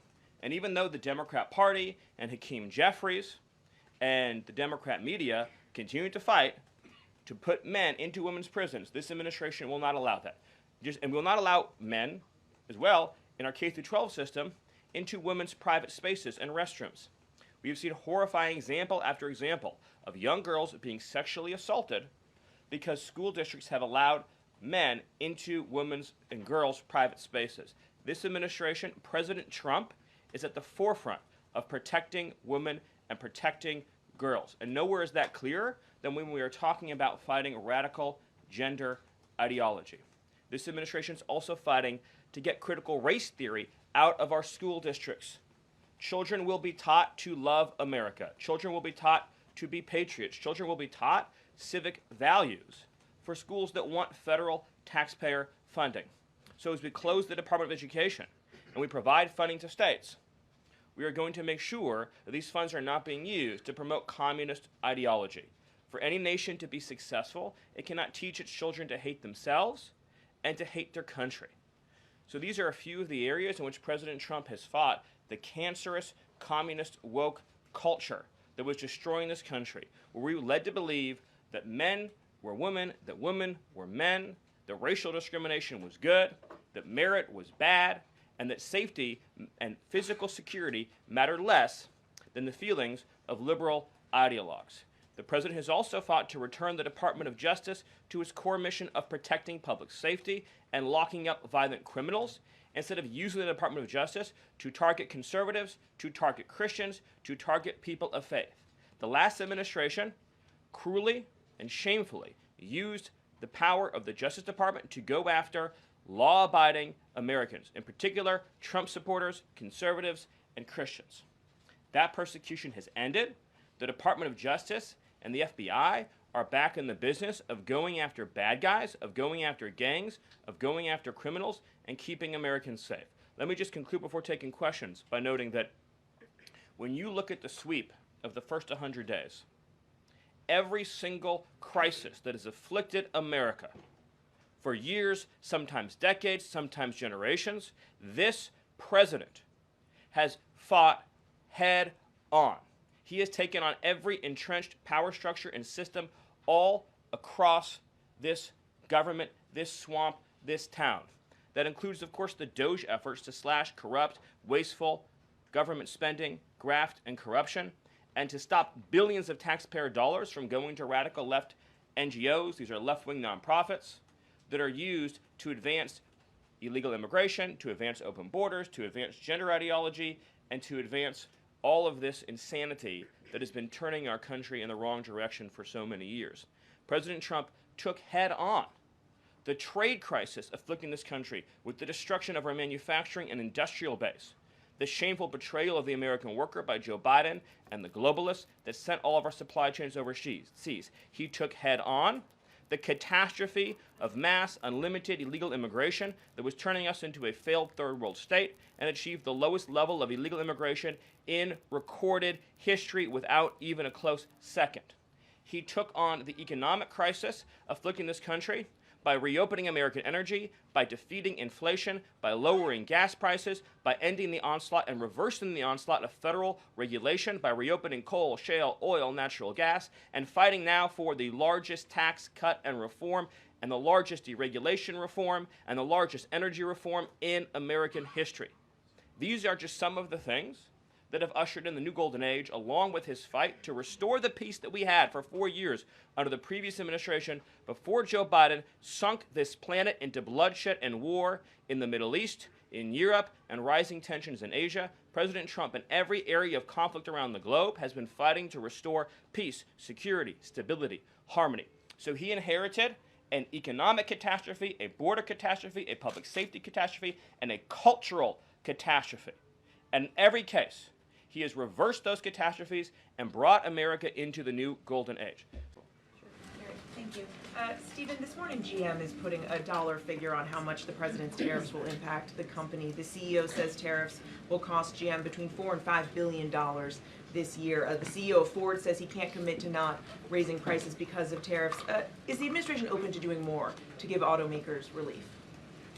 The question, unfortunately, misses the entire point, which is that U.S. automakers have announced dramatic investments and expansions inside the United States. American auto plants are growing, they are expanding, they are opening new facilities, they are expanding existing facilities that are already in operation, because it is now the case that for the first time in our lives, that American cars receive preference in America's markets. The U.S. auto industry used to control the entire world. I believe the number during the heyday was that 70% of all cars in the world were made in Michigan. And now, of course, we've become a tiny fraction of the global market. And the reason for that is because the United States opened its markets to every single foreign cheater and every single foreign nation that subsidized its goods on the face of the earth, and their markets have been closed to ours. Japan closed their market to our cars. The entire EU closed their market to our cars. South Korea closed their market to our cars. All of the countries I just mentioned have tens of billions of dollars of annual trade deficits in automobiles with the United States. These are supposedly pure nations, nations that have at least a somewhat equivalent per capita GDP. So it is impossible under the terms of fair trade, if you have two nations with similar per capita GDP, to have such uneven trade flows in automobiles. What the president has done with his car tariff, we have the most desirable market in the world, is if you want to sell cars tariff-free, tax-free to our market, your plant has to operate in the United States. The only alternative to that is to have no U.S. automobile industry whatsoever, which is where this was headed, to be clear. If we stayed on this current path, within a few years, there would have been no U.S. automobile industry. And what little was left of it would have been in Mexico. Because U.S. auto companies have steadily been shifting their supply chains to Mexico, where they believe it is cheaper to make their products. In reality, it'll be cheaper to make them here because there'll be no tariff for anything made in the United States, and we'll have the cheapest energy and the best regulatory environment on the face of the earth. But in the meantime, while manufacturing ramps up, American consumers may pay more. Do you agree? Not on cars they won't, because again, there's now a massive economic incentive for automobile producers to expand production in the United States, and whatever they make here, there will be no tariff. We'll go to the back. Radical gender ideology. This administration is also fighting to get critical race theory out of our school districts. Children will be taught to love America. Children will be taught to be patriots. Children will be taught civic values for schools that want federal taxpayer funding. So as we close the Department of Education and we provide funding to states, we are going to make sure that these funds are not being used to promote communist ideology. For any nation to be successful, it cannot teach its children to hate themselves and to hate their country. So these are a few of the areas in which President Trump has fought the cancerous communist woke culture that was destroying this country, where we were led to believe that men were women, that women were men, that racial discrimination was good, that merit was bad, and that safety and physical security mattered less than the feelings of liberal ideologues. The president has also fought to return the Department of Justice to its core mission of protecting public safety and locking up violent criminals, instead of using the Department of Justice to target conservatives, to target Christians, to target people of faith. The last administration cruelly and shamefully used the power of the Justice Department to go after law-abiding Americans, in particular Trump supporters, conservatives, and Christians. That persecution has ended. The Department of Justice and the FBI are back in the business of going after bad guys, of going after gangs, of going after criminals, and keeping Americans safe. Let me just conclude before taking questions by noting that when you look at the sweep of the first 100 days, every single crisis that has afflicted America for years, sometimes decades, sometimes generations, this president is a federal civil rights law. Another area of civil rights law that we talk about a lot, of course, is Title IX, sex-based discrimination. And this administration ended the Biden administration's policy and the Democrat Party's policy of allowing men into women's sports, men into women's spaces. We are using every single legal and financial tool we have at President Trump's direction to make it clear that schools and universities are and will lose federal funds, as you've seen in Maine, if you allow men to invade women's sports and women's spaces. And this applies to our whole K-12 system. The Department of Justice is also coordinating with state and local law enforcement to fight child abuse in our school systems. It is child abuse to change a child's gender, particularly if you do not inform the parents. In other words, if a 5-year-old or a 6-year-old goes to school, or a 7-year-old goes to school, and the teacher tries to turn the boy into a girl or the girl into a boy, that is child abuse. And this administration is treating that as child abuse. And it is a gross violation of parental rights. This also includes the administration's message to our hospital systems that they cannot and will not be allowed to use taxpayer dollars to perform chemical castrations and sexual mutilations of children. Castration surgeries, castration drugs, sterilization treatments of children are barbaric. They violate all sound medical ethics. They are completely unwarranted. They harm children for life irreversibly. It is child torture. It is child abuse. It is medical malpractice. And so the Department of Health and Human Services, under the leadership of Bobby Kennedy, as well as the Department of Justice and other departments of this government, are making clear to our medical providers and our hospital systems that you cannot use taxpayer dollars to perform these barbaric procedures on America's children. And HHS has systematically updated eliminated all of the junk, fake science that was produced under the Biden administration promoting sex changes on children, promoting the idea of sterilizing children. That's been cleaned out. That's been removed, and new guidance is being issued to doctors and hospitals advising them that they cannot perform these horrifying procedures, these irreversible procedures on our nation's children. We are also making clear in our prison system, male prisoners will not be allowed into women's prisons. The Biden administration promoted prison rape by putting men into female prisons. That is obviously insane, cruel, and unacceptable. And even though the Democrat Party and Hakeem Jeffries and the Democrat media continue to fight to put men into women's prisons, this administration will not allow that. And will not allow men, as well, in our K-12 system, into women's private spaces and restrooms. We have seen horrifying example after example of young girls being sexually assaulted because school districts have allowed men into women's and girls' private spaces. This administration, President Trump, is at the forefront of protecting women and protecting girls. And nowhere is that clearer than when we are talking about fighting radical gender worker. Yes. With regards to the refugees that are being brought back from South Africa. Yeah, that's a really exciting news story, isn't it? The rationale behind it when refugees have not been taken back from other countries, why is the U.S. taking refugees from South Africa? Well, because what's happening in South Africa fits the textbook definition of why the refugee program was created. This is persecution based on a protected characteristic, in this case race. So this is race-based persecution. The refugee program is not intended as a solution for global poverty, and historically it has been used that way. Wherever there's global poverty or wherever there's dysfunctional governments, then the U.S. refugee program comes in, swoops people up, relocates them to America, and you have multi-generational problems. You even into the second and third generation, you have endemic poverty, you have crime issues, you have integration issues. The U.S. refugee program in America has been a catastrophic failure. I mean, if you look, for example, at the Twin Cities area, I mean, just in terms of markers of educational outcomes, in terms of public safety, in terms of welfare use, I mean, it's been a complete public policy failure. And so this is an example of the president returning the refugee program to what it was intended to be used as. Hold on, over there, thanks. Evidence do you Well, have so that let me just take this one first. Yes. What specific evidence the United States have that those South Africans have been severely persecuted? Well, but it's state policy. There's land expropriation. There's a whole series of government laws and policies that specifically target white farmers and the white population in South Africa. That's well documented on video. And of course, you even see government leaders chanting racial epithets and espousing racial violence. So it's all very well documented. Yes. On Ukraine. President Trump and your administration, what is the status of their litigation on the tariff issues and all the issues? I don't have an update on that. Sorry. Yes. Yes. Do you have, of the South African refugees, how many are coming and when will they arrive? Well, we just have the first flight is scheduled, I believe, for early next week.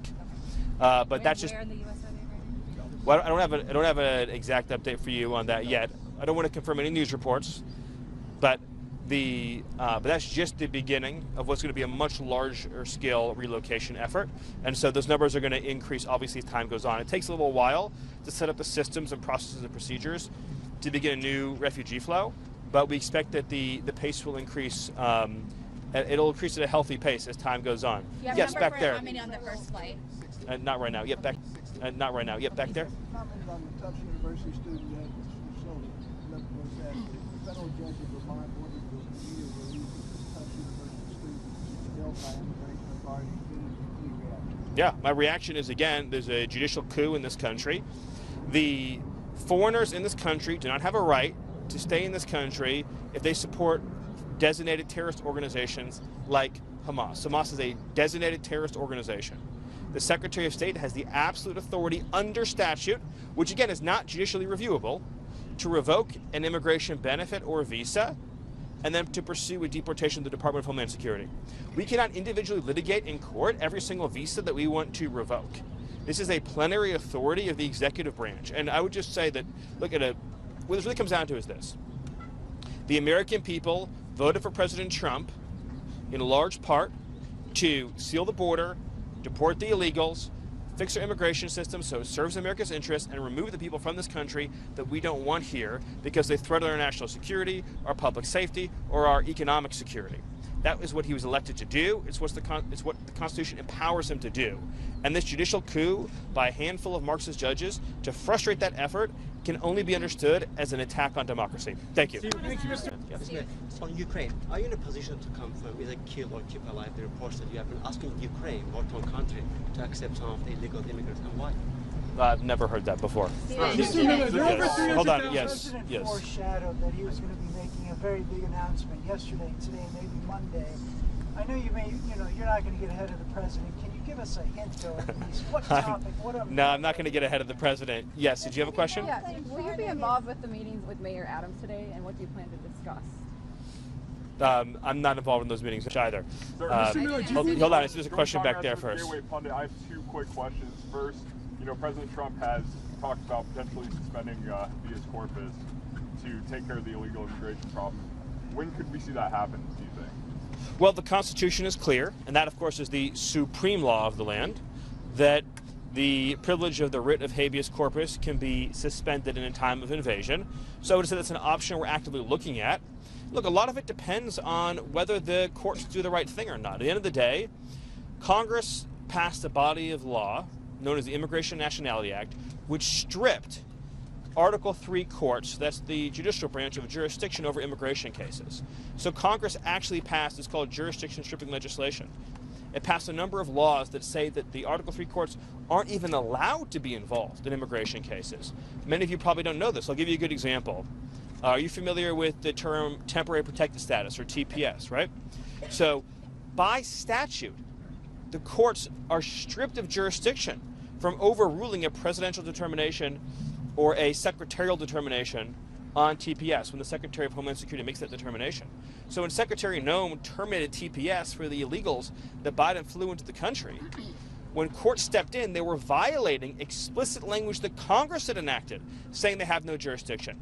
So it's not just the courts aren't just at war with the executive branch, the courts are at war, these radical rogue judges, with the legislative branch as well, too. So all of that will inform the choices the president ultimately makes, yes. Mr. Miller, to accountability and justice. Yes, back there. there. Question. Tom Homan used some colorful language earlier this year to describe how he would be demanding accountability from New York City Mayor Eric Adams if he didn't cooperate with ICE. Is Eric Adams holding up his end of the bargain thus far? All I would say to that is this administration is going to pursue immigration enforcement and cooperation in every city. And anyone who doesn't comply with the laws and dictates of this country will face the appropriate legal consequences. That applies to Eric Adams, and that applies to every other mayor in this country. The law is the law is the law. And if obstruction, if hindering, if harboring occurs, then the full range of potential penalties applies to any federal official, any state official or local official that's engaging in obstructionist behavior. But I would also say that when it comes to immigration enforcement, now that we have achieve the mission of sealing the border, you're going to see more and more resources and priorities put into the mass deportation program. And so on a day-to-day basis, you're going to see exponentially larger numbers of illegal aliens being arrested and removed from the interior. Thanks. Is the president having a conversation with you about becoming the national security advisor, and would you accept? I'm very thrilled with the job that I currently have, and my focus right now is on supporting Secretary Rubio. Marco and I become very close friends, especially over the last 100 days, but even before then. And I could not be more excited to work with Marco, who is truly one of the all-stars of this government, both in his role as Secretary of State and his role as National Security Advisor. And I think the whole country is going to continue to see just how incredible Marco is for the job. Yes. When we talk to the president's voters, they bring up a couple issues. One, it's been 3 months and they still haven't gotten down to the 2020 election. They're concerned about the whole voting situation, and they also want to know about what happened to the assassination attempt. Those are all great questions. So they're really concerned. Those are all great questions. The Department of Justice, of course, is working on all three of the things that you just mentioned, and hopefully we'll have a further update soon. I can tell you on election integrity that the president recently signed an executive order that was the most comprehensive election integrity order that was ever issued. And as you may recall, that included in it a requirement to verify citizenship to vote. Another example where a district court judge lawlessly intervened, enjoined that requirement. Now think about this. Congress passed a law, making it a crime, a felony, for non-citizens to vote. And yet a judge has enjoined the executive branch from enforcing and upholding that statutory requirement. So the courts, the radical rogue judges, they don't care what Congress said, they don't care about what the Constitution says, they're just imposing their own Marxist agenda on the whole country. And that's January obviously... 6th, they want to follow up on January 6th. Yeah, so I mean, the Department of Justice is investigating all of the issues that you mentioned. I wish I had a fuller update for you now, but I can assure you that our Attorney General, our Deputy Attorney General, our FBI Director, and now Ed Martin at the Weaponization Working Group will all be, and of course we put up a new DC Attorney, will all be diligently working on ensuring accountability and justice. Yes, that will inform the choices the president ultimately makes, yes. Mr. Miller, to further incentivize deportation of illegal aliens, is the administration considering going after businesses that knowingly employ illegal aliens? Well, they already have. Worksite enforcement, I don't have the exact statistics, but it's at multiple hundreds of percent. So the increase in worksite enforcement has been dramatic, it's been immediate, and that will continue. Why is President Trump moving to dismiss 3 Democratic members of the Consumer Product Safety Commission? Well, I think Caroline answered this question in the briefing today. The president is the head of the executive branch, and it's the president's prerogative to ensure that all executive branch employees are the best, the brightest, the most committed to fulfilling the agenda that they have, whether it be in their agency or any post in government. Is the president going to replace them? Well, again, we'll take a look at the situation, but the important thing is, I'll take a look at the specifics that you're talking about here, but the important thing to understand is that we don't just let people stay in their jobs just because they were always there, right? We have to examine the performance of specific employees, whether they're doing the best that they can do. I know that in particular, as a parent, there's been lots of concerns that I've had, that my family's had about product safety in this country. We can absolutely do better, and we will do better, but that requires hiring the best people for the job. And President Trump will always hire the best people for the job. Yes. When we talk to the presidents, which condition they are, and when are you guys planning to send them back to Africa? Well, we get illegal aliens, or we did get illegal aliens during the Biden administration from 150 countries. So ICE sends planes to every country in the world. We send planes to Iraq, we send planes to Yemen, we send planes to Haiti, we send planes to Angola. I mean, ICE is sending planes all over the world all the time. Anyone who came here illegally, we're finding them and we're getting them out. Any other questions? Yes, back there. Yes, yes, back there. Yes. Thank you, Stephen.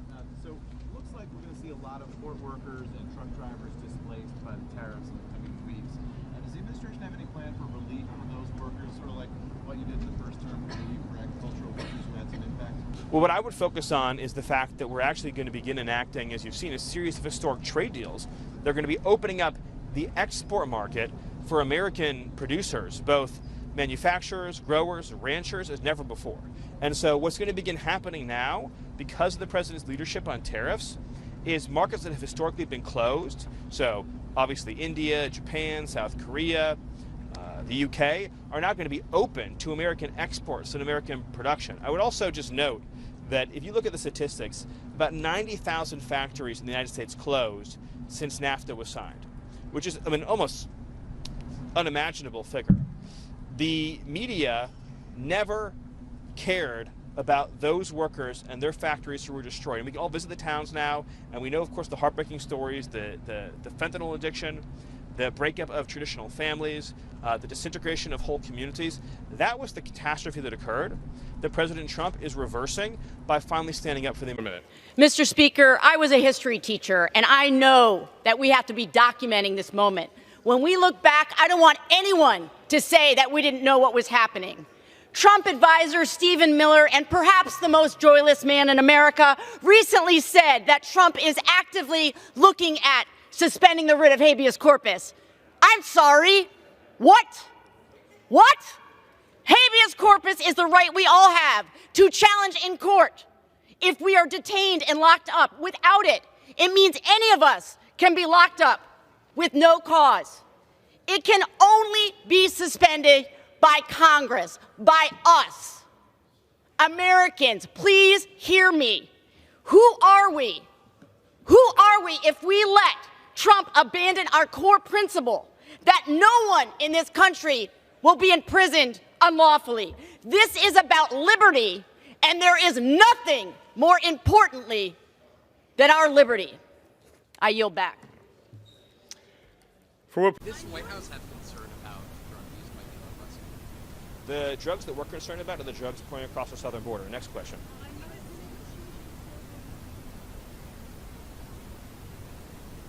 Well, as you know, we received an almost immediate stay from the Federal Court of Appeals, and the tariffs are fully in effect.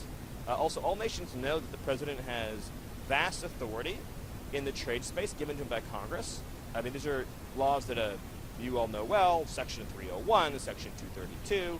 There are numerous statutes that give the president authority to conduct trade, because trade is a core element of national security and foreign policy. It's why the Congress has given the president those authorities. So nations all around the world understand that they are required to continue these negotiations with the United States in order to avoid tariffs. And they all understand that. Stephen, could you share more information about the person who was impersonating Seth as well? There's now investigating that. I don't have any information on that. I apologize. Yes.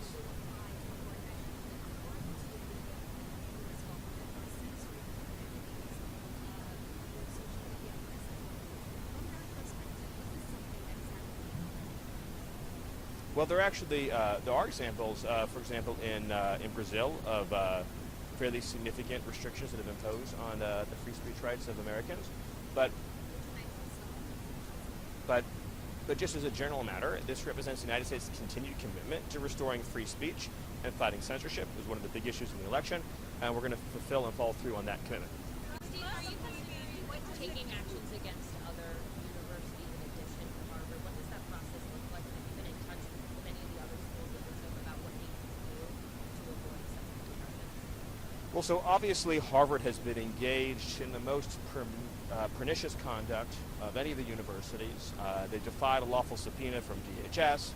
They're engaged in a pattern and practice of invidious race-based discrimination, illegal gender and sex-based discrimination. They failed to comply with the Supreme Court ruling in Students for Fair Admissions. And that's just the beginning of the examples of Harvard's perfidy and unlawful conduct. But the administration is, as you know, looking back to our very first executive orders, is going through a compliance process with all of America's institutions of higher learning and K through 12 to ensure rigorous compliance with our nation's civil rights laws, in particular Title 6 and 7 and Title 9. So that's protections against racial discrimination and protections against sex-based discrimination. And so if a university, for example, is discriminating against white men, or is discriminating against Asians, or is discriminating against Indians, or is discriminating against people for being straight, or is discriminating against, say, a girl or a woman in the K through 12, and a girl, a woman in the collegiate context, for in sports or in access to private facilities, all of that conduct is unlawful, and all of it will have to be addressed with the appropriate remedy.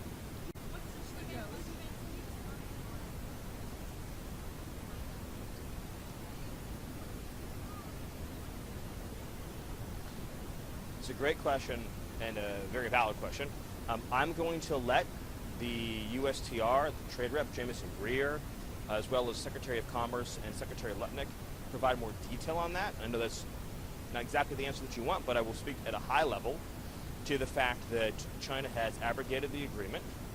The United States acted immediately and in good faith, as of course you all saw, with the proclamation adjusting the tariff rate. China did not fulfill the obligations that it made and committed to with the United States.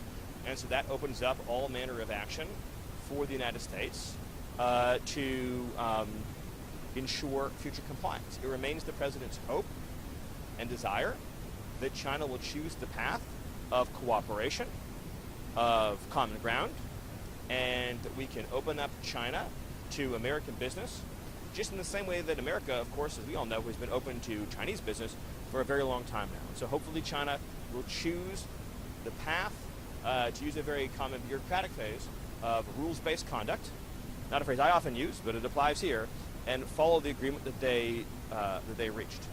Next question. How quickly must China respond?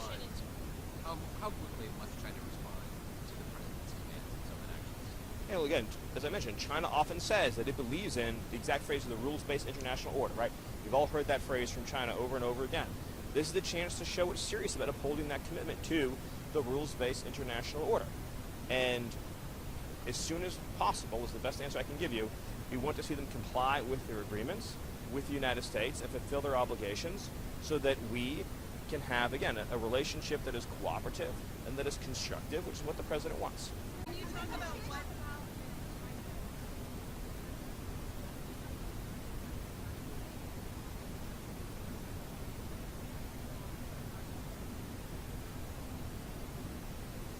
Well, the State Department is putting that in place right now, so I don't want to get ahead of Secretary Rubio in how exactly that's going to be developed. So details to come. But as a general matter, the policy is going to be that we're not going to be awarding visas to individuals who have a risk of being engaged in any form of malign conduct in the United States, which of course would include espionage, theft of trade secrets, theft of technology, or other actions that would degrade the security of our industrial base. At the same time, there's a deeper issue here, too. J.D. Vance has spoken about it as well, about that we don't do enough in this country to reward and celebrate American genius.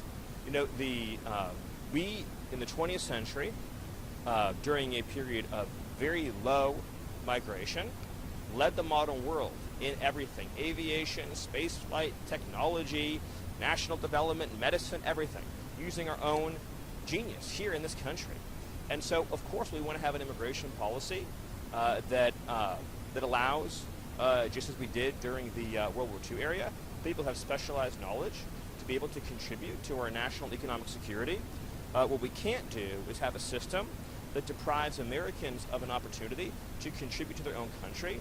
And we cannot have a policy in America where every citizen of this country, whether looking for a job, whether looking for housing, whether they're looking for a government benefit in a time of need, has to compete with all of planet Earth. Because then you're not a nation anymore. At that point, you're just a world economy.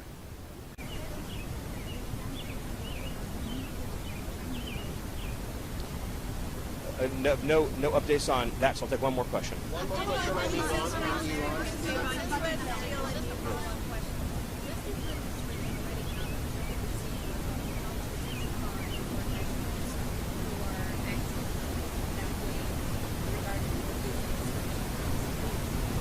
Yes, so I would just say that. Yes, so the State Department, under the leadership of Secretary Rubio, is putting in place a system to ensure that anyone who enters this country, but particularly for longer-term immigration benefits, things that have a pathway to a green card or a pathway to citizenship, right, the holy grail of the U.S. immigration system, putting in place a protocol, both in terms of the interview process, the documentary process, the social media process, of making sure that anybody that is admitted to this country, and again in particular for these longer-term benefits, is somebody that is going to be supportive of our values, of our way of life, that's going to assimilate, that's going to integrate into our national culture, that's going to be financially self-sufficient. But you should never have harmful migration, ever.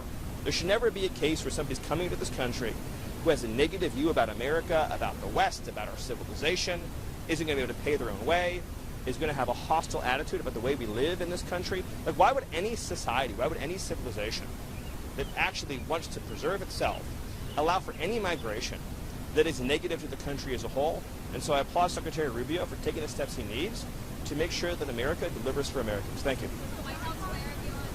Okay, we're here at the White House to talk about a critical piece of legislation, as the president's called it, the one big beautiful bill. Stephen, you were with the president and us on the campaign trail as the president traveled the country talking to voters and making commitments and promises on what he would deliver. We're now here with our first key piece of legislation. How did we get here? How has he turned those campaign promises into actual text? Yeah, so the most important thing in politics in America is honoring the promises that you make to the American people. That sacred trust between the voter and the man they elect, in this case, the President of the United States. I, like you, traveled with the President all across the country. Packed arenas, packed airport fields, packed stadiums. And in every one of those campaign rallies, he made a series of very specific promises that helped propel him to a landslide victory. No tax on tips, no tax on Social Security, no tax on overtime, no tax you can deduct if you get an American-made car the interest from your taxes. Building the Golden Dome to provide a missile defense shield for the United States of America. Passing comprehensive border security and immigration enforcement legislation to both seal up the southern border on a permanent basis and get the people here who don't belong back home. Also, fighting radical transgender insanity. Also, unleashing American energy, deregulating our economy so we can have job growth, making the Trump tax cuts permanent. I could go on and on and on. Each and every one of those promises is codified in this legislation. It is literally as though you took a campaign rally speech and turned it into a bill. The reason it is the big, beautiful bill is because it is a campaign speech turned into a piece of legislation, which is why I'm so proud of the House Republicans for passing this bill and honoring our shared promise to the American people. So now it's headed over to the Senate, and you tick through, we have 3 pages here. Eliminates Medicaid for illegal aliens, Trump saving accounts for kids, slashes IRS funding, Green New Deal defunded, energy production unleashed, tariffs on Chinese-built ships. You go on and on. Who benefits from this? Well, first and foremost, the working and middle-class people of this country benefit. For one, according to our estimates, you're going to see a $13,000 average increase in take-home pay for the typical family. $13,000 through both the combination of economic growth that this bill will unleash, as well as the historic tax cuts that will be unleashed. Again, you're talking about not only making the Trump tax cuts permanent, but the largest package of working-class, middle-class tax relief that has ever been proposed. You combine that with unleashing American energy, getting rid of wasteful regulations, and also, very importantly, getting the illegal aliens out of the country who are driving down wages for working people. This is the most working-class bill that has ever been proposed. I've been in what people call the conservative movement for my entire life, since I was a child, since I was in high school. I never dreamed that we could have a bill as conservative, as transformative, as pro-American as this legislation is. This is the most populist pro-American bill. This is the MAGA agenda in legislative form. I could not be prouder of the people, including the 2 men to my left, who worked with our closest allies in Congress to make this bill into a reality. Well, that's great. And so, Russ Vogt, Director of OMB, I saw you on Will Kane this week, where your sister emailed in to make sure you pronounced your last name right. So, Russ Vogt. True story. No, one of the things, obviously, we talked a lot about last year and into this year was inflation. And record high inflation under Biden. And there's been some efforts early on to address that. How does this piece of legislation address the cost of living for the American people? Across the board, I just think to reiterate one of the points that Stephen made, you have a bill that is so big on promises kept. Any one of the provisions in here would have been the kind of thing that would dominate the entire agenda for an entire year, and we have so many of them in the same bill. It is fundamentally not a budget resolution. This is an agenda setting, agenda, and promises keeping bill. From the inflation side, let's look back to what Biden did, right? So Biden dramatically increased spending, scaled it, used COVID. We'd already funded what was necessary to deal with the COVID pandemic, and he dramatically expanded. And at that moment, you saw inflation really start to become an issue. They dramatically increased regulations. They sent energy prices escalating. And so when President Trump is running on the campaign trail, his inflationary efforts are aimed at those three issues, right? Deregulate the economy, get people's prices down, get rid of high energy costs, American energy across the board. This bill furthers that. And then, of course, in the spending driver and dealing with the Biden spending regime and pulling that back. And this has historic levels of mandatory spending reforms in the constituted as a work requirement and other reforms, but things that really drive our spending down. And I think it's one of the reasons, not the only reason, but it's one of the reasons we're back to having the lowest inflation in 4 years, and we're seeing it drive down. We'll be below the Fed levels soon. And so this is on a trajectory that is exactly what he ran on in dealing with the Biden excesses. Stephen, you had a post on Truth, or on X, I suppose. Largest tax cut and reform in history.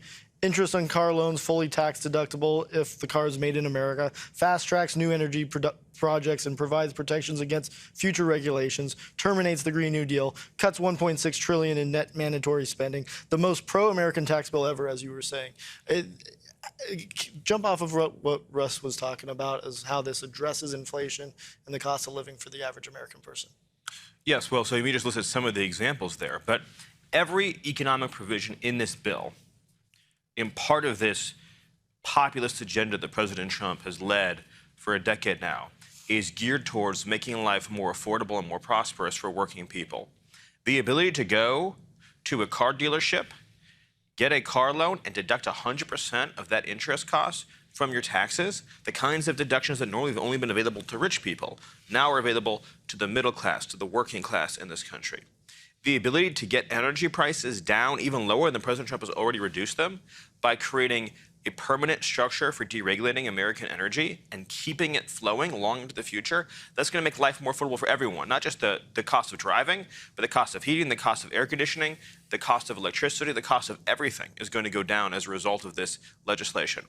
The Trump bonus for families with new children, again, think about who's going to benefit disproportionately from that. It's not going to be rich people. It's going to be middle-class people, working-class people who have children are going to get a Trump savings account for that new child automatically when they're born.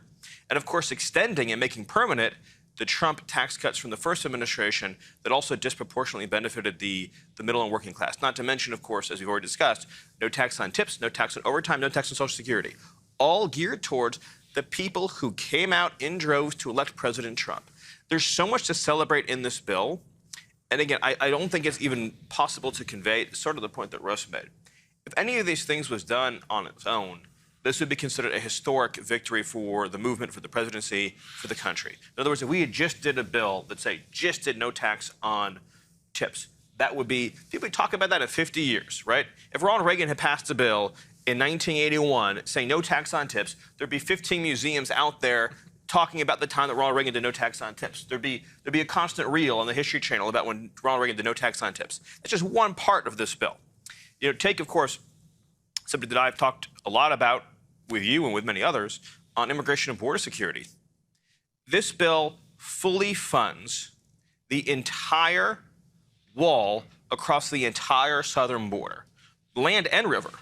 So again, you think about promises made, promises kept. Is there a bigger promise than having full, complete, upfront funding that Democrats can never take away? So in other words, it's there, it's upfront, and by the way, it's paid for. Here's another point that isn't discussed very much at all. The immigration provisions in this bill are paid for by charging foreign nationals more money when they want to come to America.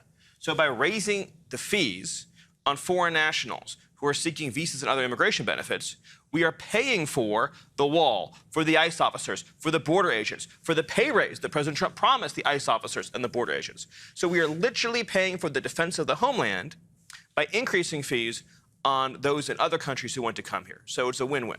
So when you hear Stephen talk about it, obviously, easy sell. So how could anyone vote no? Let's get into the weeds a little bit. CBO. What's the CBO? How does it work? What is the scoring mechanism? And why are people using it as a way to attack the bill? The Congressional Budget Office scores bills. They have what we believe is an artificial, unrealistic Real baseline. quick, what does it mean to score a bill?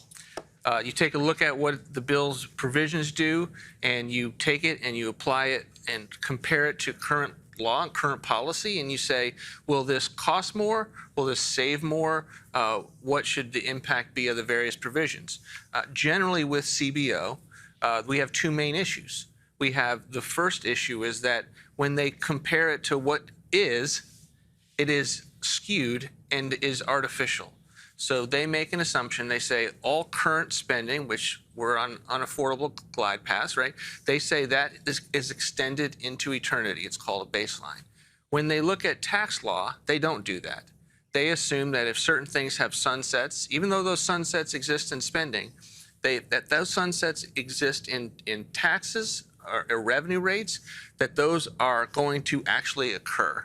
And so when we just merely extend, and we're doing a lot more than just extend, but if at the general level, if we extend tax relief from 2017, they give us a $3.7 trillion cost, of which that's not new policy.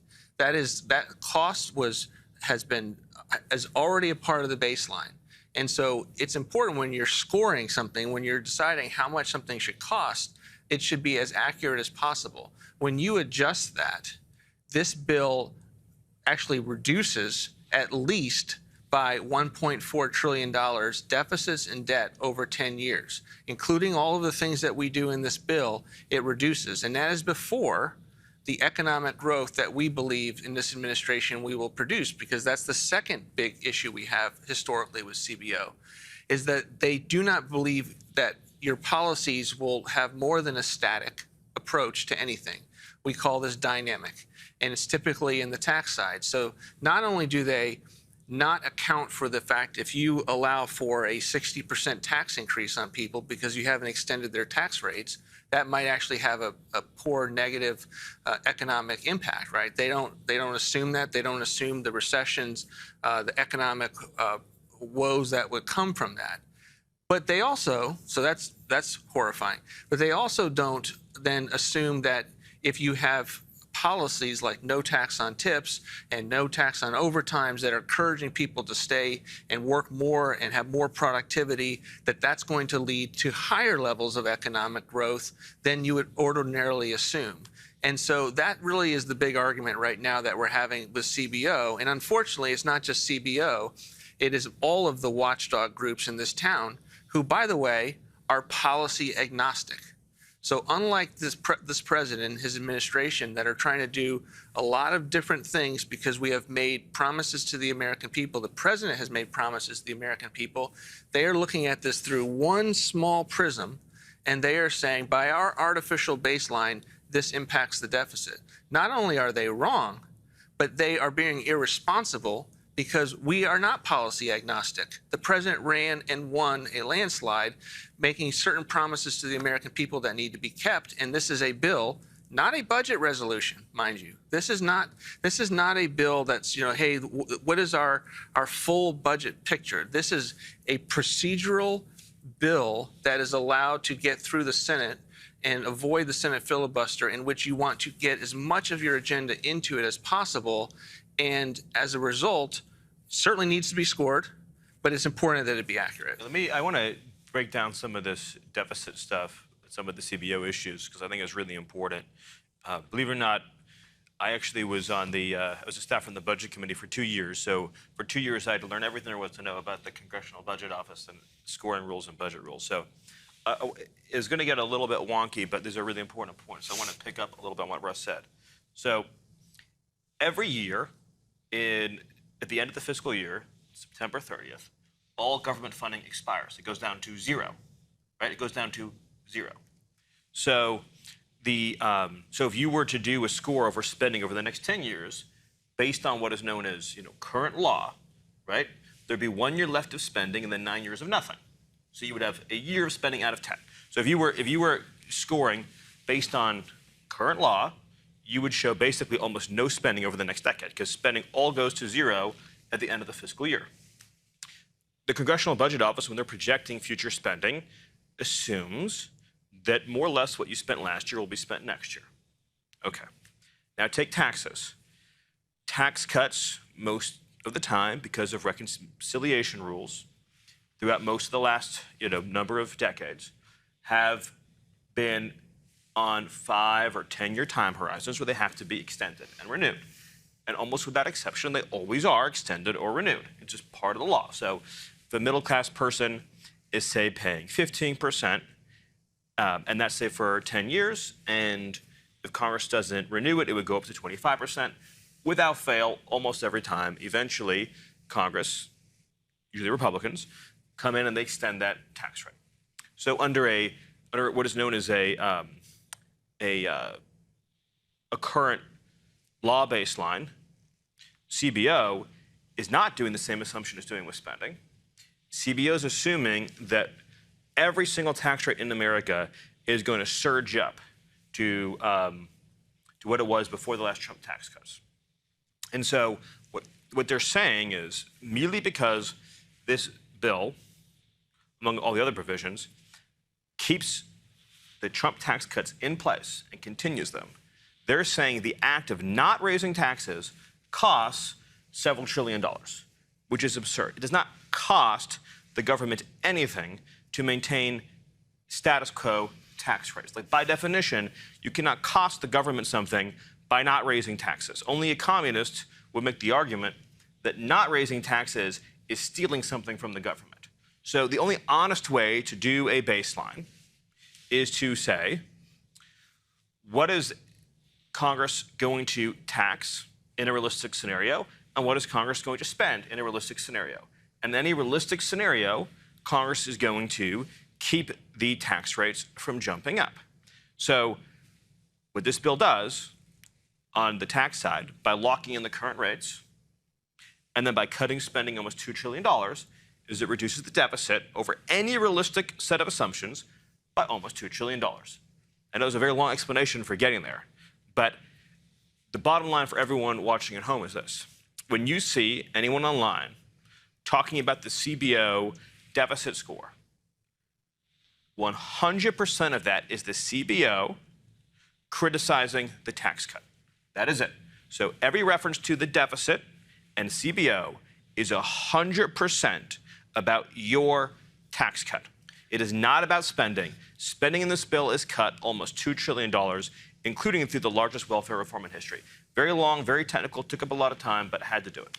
No, I think it's important. And I don't think that people want to intend on attacking the tax cut, but the CBO and the scoring mechanism is obviously convoluted and complicated, and I think kind of get Hopefully lost, the budget director lost thinks on I did X. all right explaining it. I don't know how you rate it. Nailed it. So not to continue the technicality, but James, you've been owning this bill. You've been working the Hill, both on the House. Congratulations, helping getting it through the House. I know that was an important lift, an important part. People on X and on social media are talking about single subject matter. Why don't you break this apart into 1,000 different little bills and pass them that way? And, I think that, to the point that Stephen made earlier, the reason you cannot do this is because we are doing a special process called budget reconciliation. The Senate requires 60 votes to pass legislation. And the benefit of budget reconciliation, where we're reconciling the law with the congressional budget, is that you have a 50+1 vote threshold in the Senate. The reason you put everything together and as much as you can, and everything, as Stephen said, all of Trump's campaign promises, this campaign speech, and the covenant that the president made with the American people turned into one big, beautiful bill, is because you have one bite at the apple and you have to execute absolutely as much as you can at that bite. And so for folks online saying, well, we should do short bills, this bill's long, it's complicated, I'm finding different things that maybe I don't like as much, The requirement of getting the president's agenda done is to put everything together into a single, big, beautiful piece of legislation, and that's what we've done here. So in that, the president has said, he said on the campaign trail, I don't know how many times he said it in interviews, he said it in office, no cuts to Medicaid. And yet Democrats are doing what Democrats do. The media is doing what the media does and says the president is trying to push Granny off a cliff and cut Medicaid. Can you unpack that and really explain what they're doing and why they're doing it? And so, first of all, we're talking about Medicaid, which does not affect in the main Granny. Medicare is the healthcare program for seniors. What we are doing with Medicaid and with other welfare programs is very simple. We are eliminating waste, fraud, and abuse using a Clinton-era technique, which in the past, before the parties became so polarized, had broad bipartisan support. And that is through work requirements. And the work requirements are if you volunteer, go to school, or work 20 hours a week, no one who does those things will lose any benefits. What we are focusing these programs on is the actual needy population that can't work, that's disabled, that has children at home, who need these benefits in order to continue and carry out their daily lives. That's what this bill focuses on. It focuses on a historically bipartisan, effective method for eliminating waste, fraud, and abuse in these programs. And we did it in the late 1990s, saved hundreds of billions of dollars, and brought more people back into the workforce where they got better health care than is available through the government. And we think these reforms and the reform approach that we have done with this bill is precisely in that vein and will be successful in the same way that the 1990s reforms were. I mean, you talk about the 1990s. Senator Dick Durbin, who happens to still be around, liberals, conservatives came together and said, let us put people back to work. If we are going to solve the welfare mess for good, take people off welfare permanently. We need to put them to work. Now, we're not even suggesting that. We're suggesting community service, going to school. These are all options. And again, it's just 20 hours a week. It's not even sort of a full-time requirement. So let's go on then to no tax on Social Security, another campaign promise that the president made, another piece of legislation that's packed into this reconciliation bill. How important is that? Look, I think, when you look at the tax bill and the tax section, what do people talk about? What are people excited about? What do people are really interested in? It's those three campaign promises that the president made, including, or the four: tips, Social Security, overtime, and car loans. And with the big three, tips, Social Security, and overtime, and I say big because that's the magnitude of them, what we're talking about here is a labor stimulus. We're bringing people off the sidelines into the workforce and making sure that people who do work more get paid more. It's about enhancing the dignity and rewards of work. And we think that's going to bring people off the sidelines, bring people into the labor force, and really create that economic surge that the president saw in 2019 and will see again as a result of this legislation. So Russ, let's talk about cuts, because one of the great efforts that the president has championed is DOGE and the rooting out of waste, fraud, and abuse, and it's been tremendously successful. Now, there's critics out there that say there's not enough cuts, and the DOGE cuts aren't in this reconciliation package. Why aren't they? To James's point, this is a procedural reconciliation device to get through the United States Senate's filibuster. And so there are rules that are part of that. And that one of those rules is that discretionary spending, the most people would think about is what funds the bureaucracy.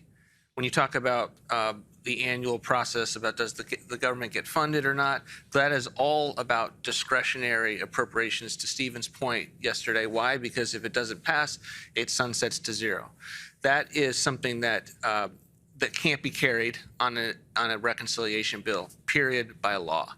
And so all of the DOGE savings to deal with the USAID or Department of Education to get woke and weaponized spending, to get kind of the CRT ideology, the rank wastefulness out of these agencies, all of that is stuff that has to be done with a different procedure, of which we have many, many plans, initiatives, and tools to do so. We just sent up our first rescission bill aimed at Corporation for Public Broadcasting, NPR, and USAID cuts of $9.4 billion that we're working with Congress to pass. So we have hundreds of billions of dollars on the DOGE side that we are working both with Congress and our own executive tools just to not spend the money on one side of the house while we do what there hasn't been even a conversation about doing since 1997 of dealing with the mandatory spending, which is on autopilot in law that can be done through reconciliation. And so there is this misperception out there that this is a budget bill, that this is a budget resolution. So why wouldn't you account for all of your savings in there? And there's a legal reason for why we have not been able to do that. I want to just pick up on what Russ said. So there's a process known as reconciliation. Again, all gets very technical. And in that, you're allowed to do savings on what is called mandatory spending. Mandatory spending is spending that is automatic and that doesn't expire. So these would be things like Medicaid, things like food stamps. That's where we have the largest welfare reform in history in this bill. Another kind of spending is known as discretionary. That's what funds the bureaucracy, as Russ mentioned, Department of Education, Department of Labor, Department of Commerce, the federal workforce, federal grants. That has to be cut through a process known as rescissions, which is a separate process. We're sending up rescissions bills to codify all of these cuts. You can also make these cuts through the annual appropriations process. That requires 60 votes. Rescissions requires 50 votes. This bill is not a spending bill. So in other words, if you ask me how much... If we wanted to do it, we couldn't. Right, we couldn't. If we wanted to, we couldn't. But the flip side of that is, not only can we not cut discretionary money in this bill, but this bill is not also responsible for new spending either. There's no money in this bill to fund the Department of Education. There's no money in this bill to fund the Department of Labor. There's no money in this bill to fund the Department of Commerce. There's no money in this bill to fund the entire architecture of the federal government. There's no money in this bill to fund the entire architecture of federal grants. So, again, as a thought experiment, if you pass this bill and then said, all right, we're done for the year. That's it. No more bills. Government funding would go down like half overnight. In other words, this bill is not responsible for funding government. This bill has two major fiscal provisions in it. It reforms welfare and it cuts taxes. Two long-held Republican objectives. And I think it's important to note, too, I mean, there's probably no bigger defendants or proponents than DOGE than this team here.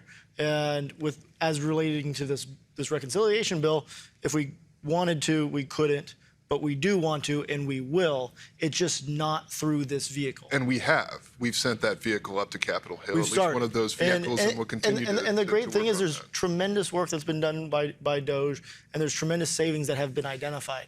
And it's going to take a meticulous and tireless effort. It's going to take the support, the continued support of the American people.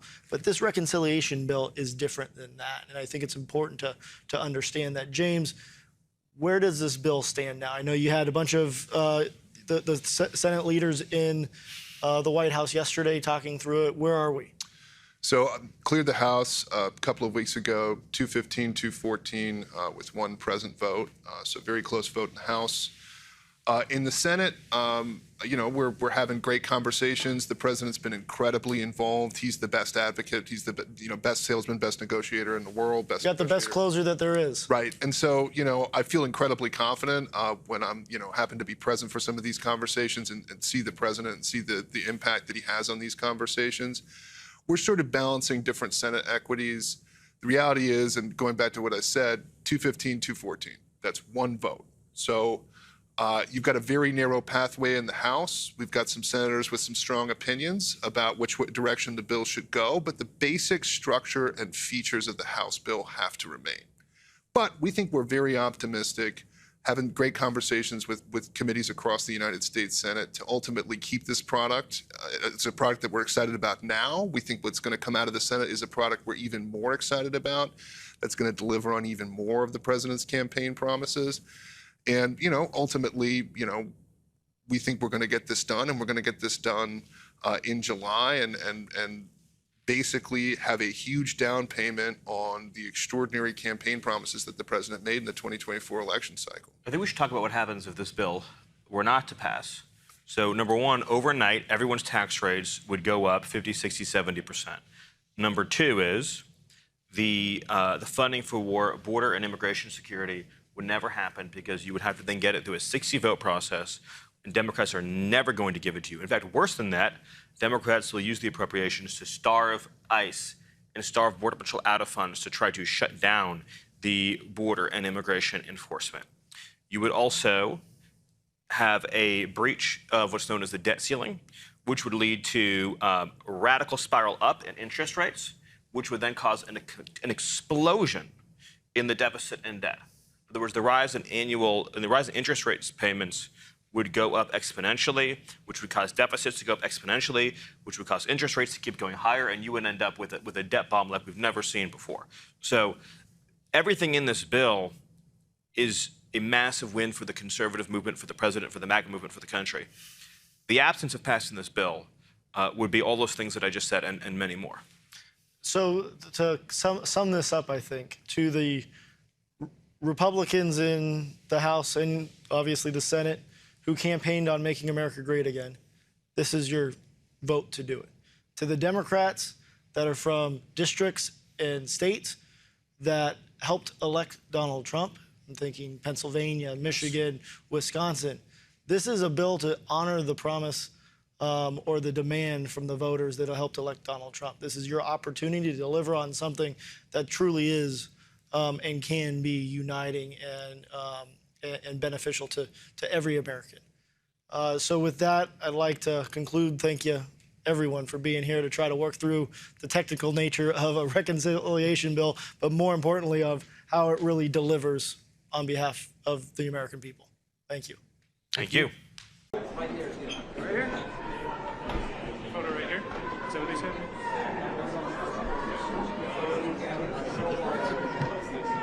So you can be up here. You can be up. Your audio can be up here. Am I out of your shot? Okay. Camera. Do you want me up on here or do you want me to? So we have a few reporters here. So, look, guys, what we want to do here was a couple things. First of all, we want to come and say thank you to the National Guard's folks, to the cops, for actually keeping this place safe. If you look at what's happened in Washington, D.C. in just the past 9 days, we've seen a 35% reduction in violent crime. We've seen over a 50% reduction in robberies. We are seeing really substantial effects because these guys are busting their ass. So I want to come here, highlight what they're doing, say thank you in person, obviously pass out a few burgers, but most of all, just send a message to the American people. Look, we don't have to live like this. We do not have to allow our cities to be taken over by violence and by disorder and by chaos. You can actually do stuff. You can actually bring law and order to communities. You've just got to have the political willpower to do it. And I think you hear these guys outside here screaming at us. Of course, these are a bunch of crazy protesters. But I'll tell you, a couple of years ago when I brought my kids here, they were being screamed at by violent vagrants, and it was scaring the hell out of my kids. And one of the things that we've done already in Union Station in just 9 days is we've made it a place where people can walk around safely. They can bring their kids again. They can see this beautiful monument, the architecture. They can have a meal with their friends and their loved ones because, again, we brought some law and order back to Washington, D.C. So I want to thank Pete Hegseth and Stephen Miller. I want to thank all the people, the guardsmen here and the police officers who have worked very hard. And I know that we've traded now some violent, crazy people who are screaming at kids with a few crazy liberals who are screaming at the vice president, but I think that's a very worthwhile trade to make because we want our people to be able to enjoy our beautiful cities. And the last thing I'll say is to the American people, D.C. is already safer than it was 9 days ago, but we're going to make it safer still to come. This is your city. You should feel free to come and visit here, have a meal, see all these incredible monuments, and actually enjoy yourself, and that's what we're trying to make happen. And I think that if we set a standard in Washington, D.C., that political willpower can bring some common sense, law and order back to these communities, then maybe some other communities and other cities will follow suit. So it's kind of crazy. You hear these guys outside. They appear to hate the idea that that Americans can enjoy their communities. They do the fact that D.C. a week ago had a higher murder rate than Trinidad and Tobago, which the United States State Department has said you shouldn't visit because it's unsafe. We ought to be able to enjoy great American cities. That's what we're trying to do with the Trump administration. And we want to thank all of our law enforcement and National Guardsmen for making it possible. We made a lot of progress in 9 days. We're going to make a whole lot more. I'll let Pete and Stephen Miller say something, and we'll take a few questions from the reporters. So, Mr. Secretary. Thank you, Mr. Vice President. Thank you for being here. Thank you. And first of all, thank you to the Vice President for bringing us here today. Thank you, Secretary, for your leadership, and most importantly, thank you to the men and women of the National Guard. I think here's the most important point. There are residents who lived in Washington, D.C. their entire lives. Their parents lived here. Their grandparents lived here. And they have lived for generations in intolerable conditions of crime and decay. There are parts of the city, I moved to the city 20 years ago. There are places where I've seen graffiti that has been untouched for 2 decades. There are homeless encampments that have made it impossible for families to use public parks and public recreation for as long as I've lived here. There are hundreds of residents of this city who are shot in street violence every single year, making it one of the most violent cities on planet Earth. And for too long, 99% of this city has been terrorized by 1% of the city. And the voices that you hear out there, those crazy communists, they have no roots, they have no connections to the city, they have no families they're raising in this city, they have no one that they're sending to school in this city, they have no jobs in this city, they have no connections to this community at all. They're the ones who've been advocating for the 1%, the criminals, the killers, the rapists, the drug dealers. And I'm glad they're here today. Because me, Pete, and the Vice President are all going to leave here, and inspired by them, we're going to add thousands more resources to this city to get the criminals and the gang members out of here. We're going to dismantle those networks, and we're going to prove that a city can serve for the law-abiding citizens who live there. We are not going to let the communists destroy a great American city, let alone the nation's capital. And let's just also address one other thing. All these demonstrators that you've seen out here in recent days, all of these elderly white hippies, they're not part of the city and never have been. And by the way, most of the citizens who live in Washington, D.C. are black. This is not a city that has had any safety for its black citizens for generations. And President Trump is the one who is fixing that with the support of the Metropolitan Police Department, the support of the National Guard, and our federal law enforcement officers. So we're going to ignore these stupid white hippies that all need to go home and take a nap because they're all over 90 years old, and we're going to get back to the business of protecting the American people and the citizens of Washington, D.C. Thank you, Stephen. A few questions. Steve Miller, please, say a few words. Thank you, sir. So just to, first of all, follow up on what the Vice President said, no police officer working in the city can remember a time in their lives when there has been no murders. You can work at the police department for 20 years, 30 years, your whole life. We've checked the records. No one can even find a record of being murder-free for as long as we've been murder-free under President Trump's leadership. Additionally, and the President spoke about this before, we've uncovered, in the process of uncovering, a massive scandal in Washington, D.C. with the doctoring of crime stats. And the Department of Justice, under the Attorney General, is leading the effort to uncover this. But when we ultimately share the results, it will stun you. The extent to which, even though D.C. had the worst crime in America, honestly measured, it dramatically understated how bad it was. There's even accusations that murders and homicides were reported as accidents instead of murders. I mean, this is how severe the manipulation of the crime data has been in this city, and it will all be uncovered and it will all be brought to light. You know, I've had a chance to spend some time, as has everyone here, with the police officers in the city. Members of the public are going up to them and thanking them, just overflowing with gratitude, because for the first time in their lives, they can use the parks, they can walk on the streets. You have people who can walk freely at night without having to worry about being robbed or mugged. They're wearing their watches again. They're wearing jewelry again. They're carrying purses again. People had changed their whole lives in this city for fear of being murdered, mugged, and carjacked. It is a literal statement that President Trump has freed 700,000 people in this city who were living under the rule of criminals and thugs. And the last thing I'll say, is that under the efforts of Terry, to my left and many here, what they found also is that the street criminals here in Washington, D.C. were doing business directly with the transnational criminal cartels, the foreign terrorist organizations. So not only was the city being run by these criminal thugs, but they were working with some of the most dangerous terrorist organizations on the planet to traffic weapons and drugs into this city.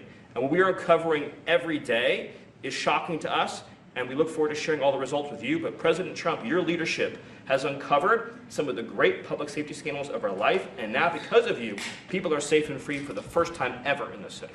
Thank you very much, Steve.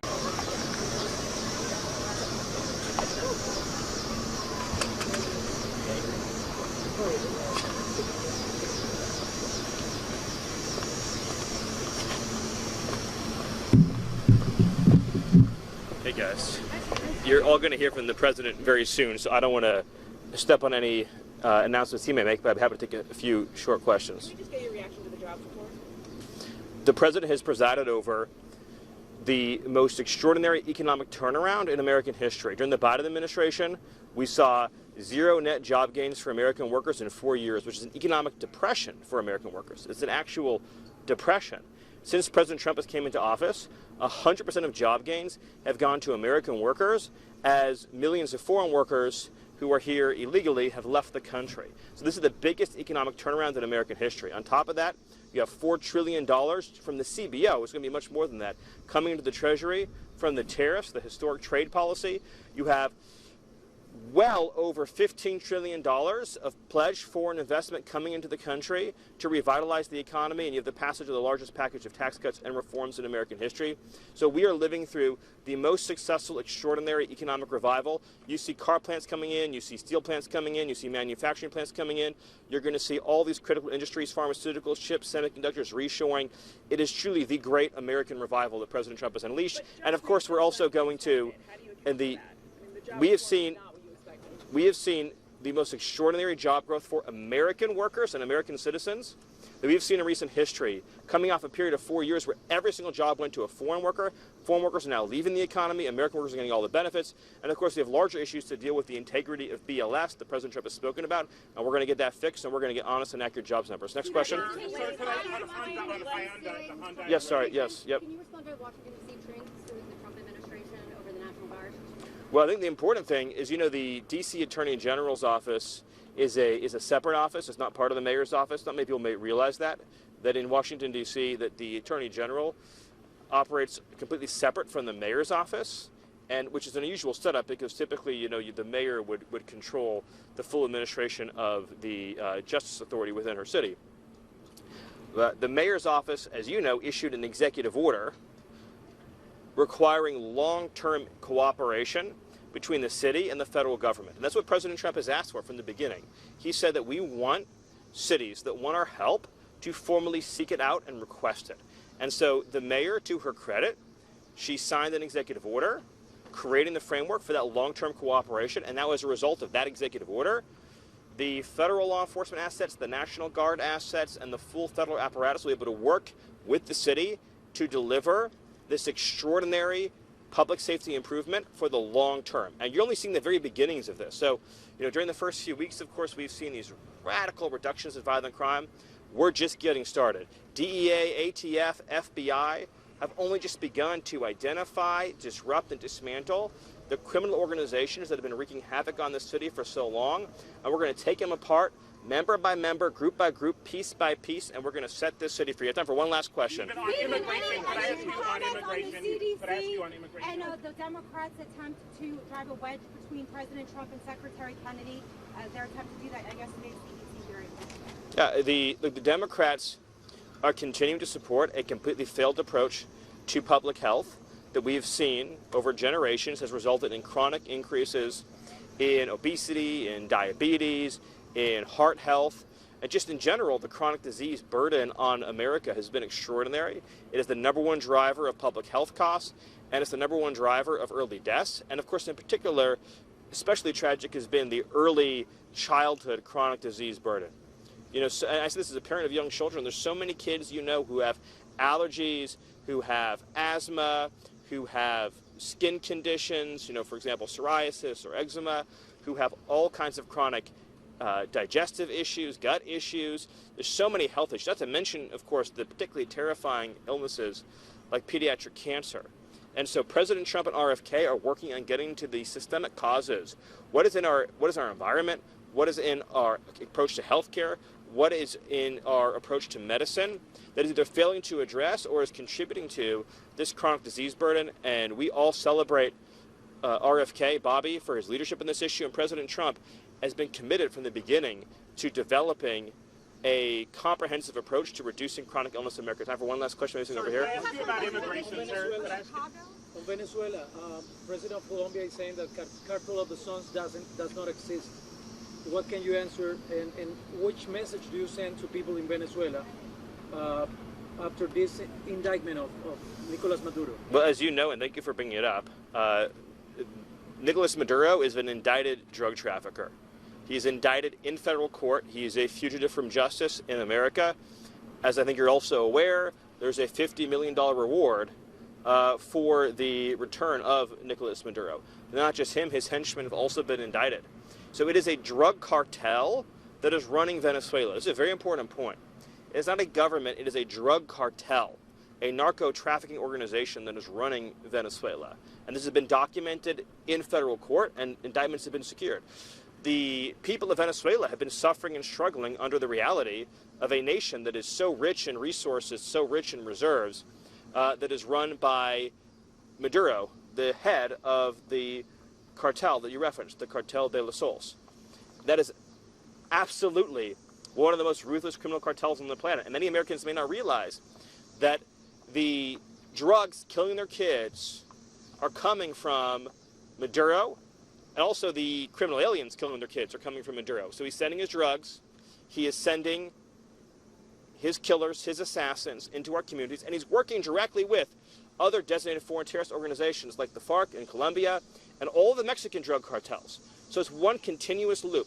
And for decades and for years, for generations, we used our military to engage in action against terrorists in the Middle East and in Africa, while leaving unharmed the terrorists in our own hemisphere who are responsible for so much more American deaths, so many more American deaths, who have spilled so much blood across the Western Hemisphere, who have bereaved so many parents and families, and who have contributed to such a horrific cycle and just nonstop, relentless surge of violence in our cities. Every major city in America is suffering from cartel violence.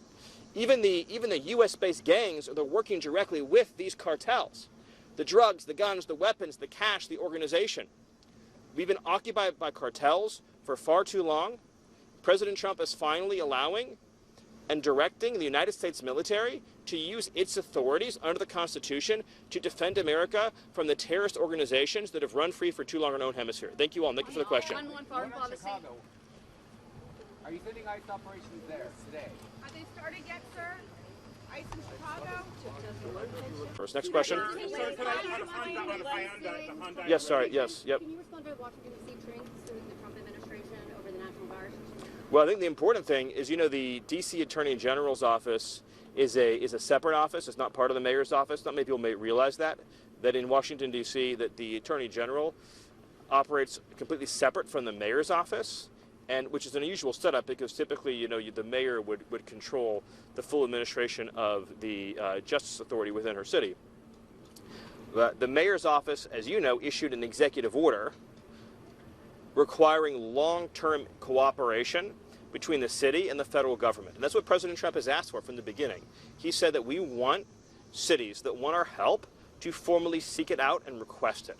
And so the mayor, to her credit, she signed an executive order creating the framework for that long-term cooperation. And now as a result of that executive order, the federal law enforcement assets, the National Guard assets, and the full federal apparatus will be able to work with the city to deliver this extraordinary public safety improvement for the long term. And you're only seeing the very beginnings of this. So, during the first few weeks, of course, we've seen these radical reductions in violent crime.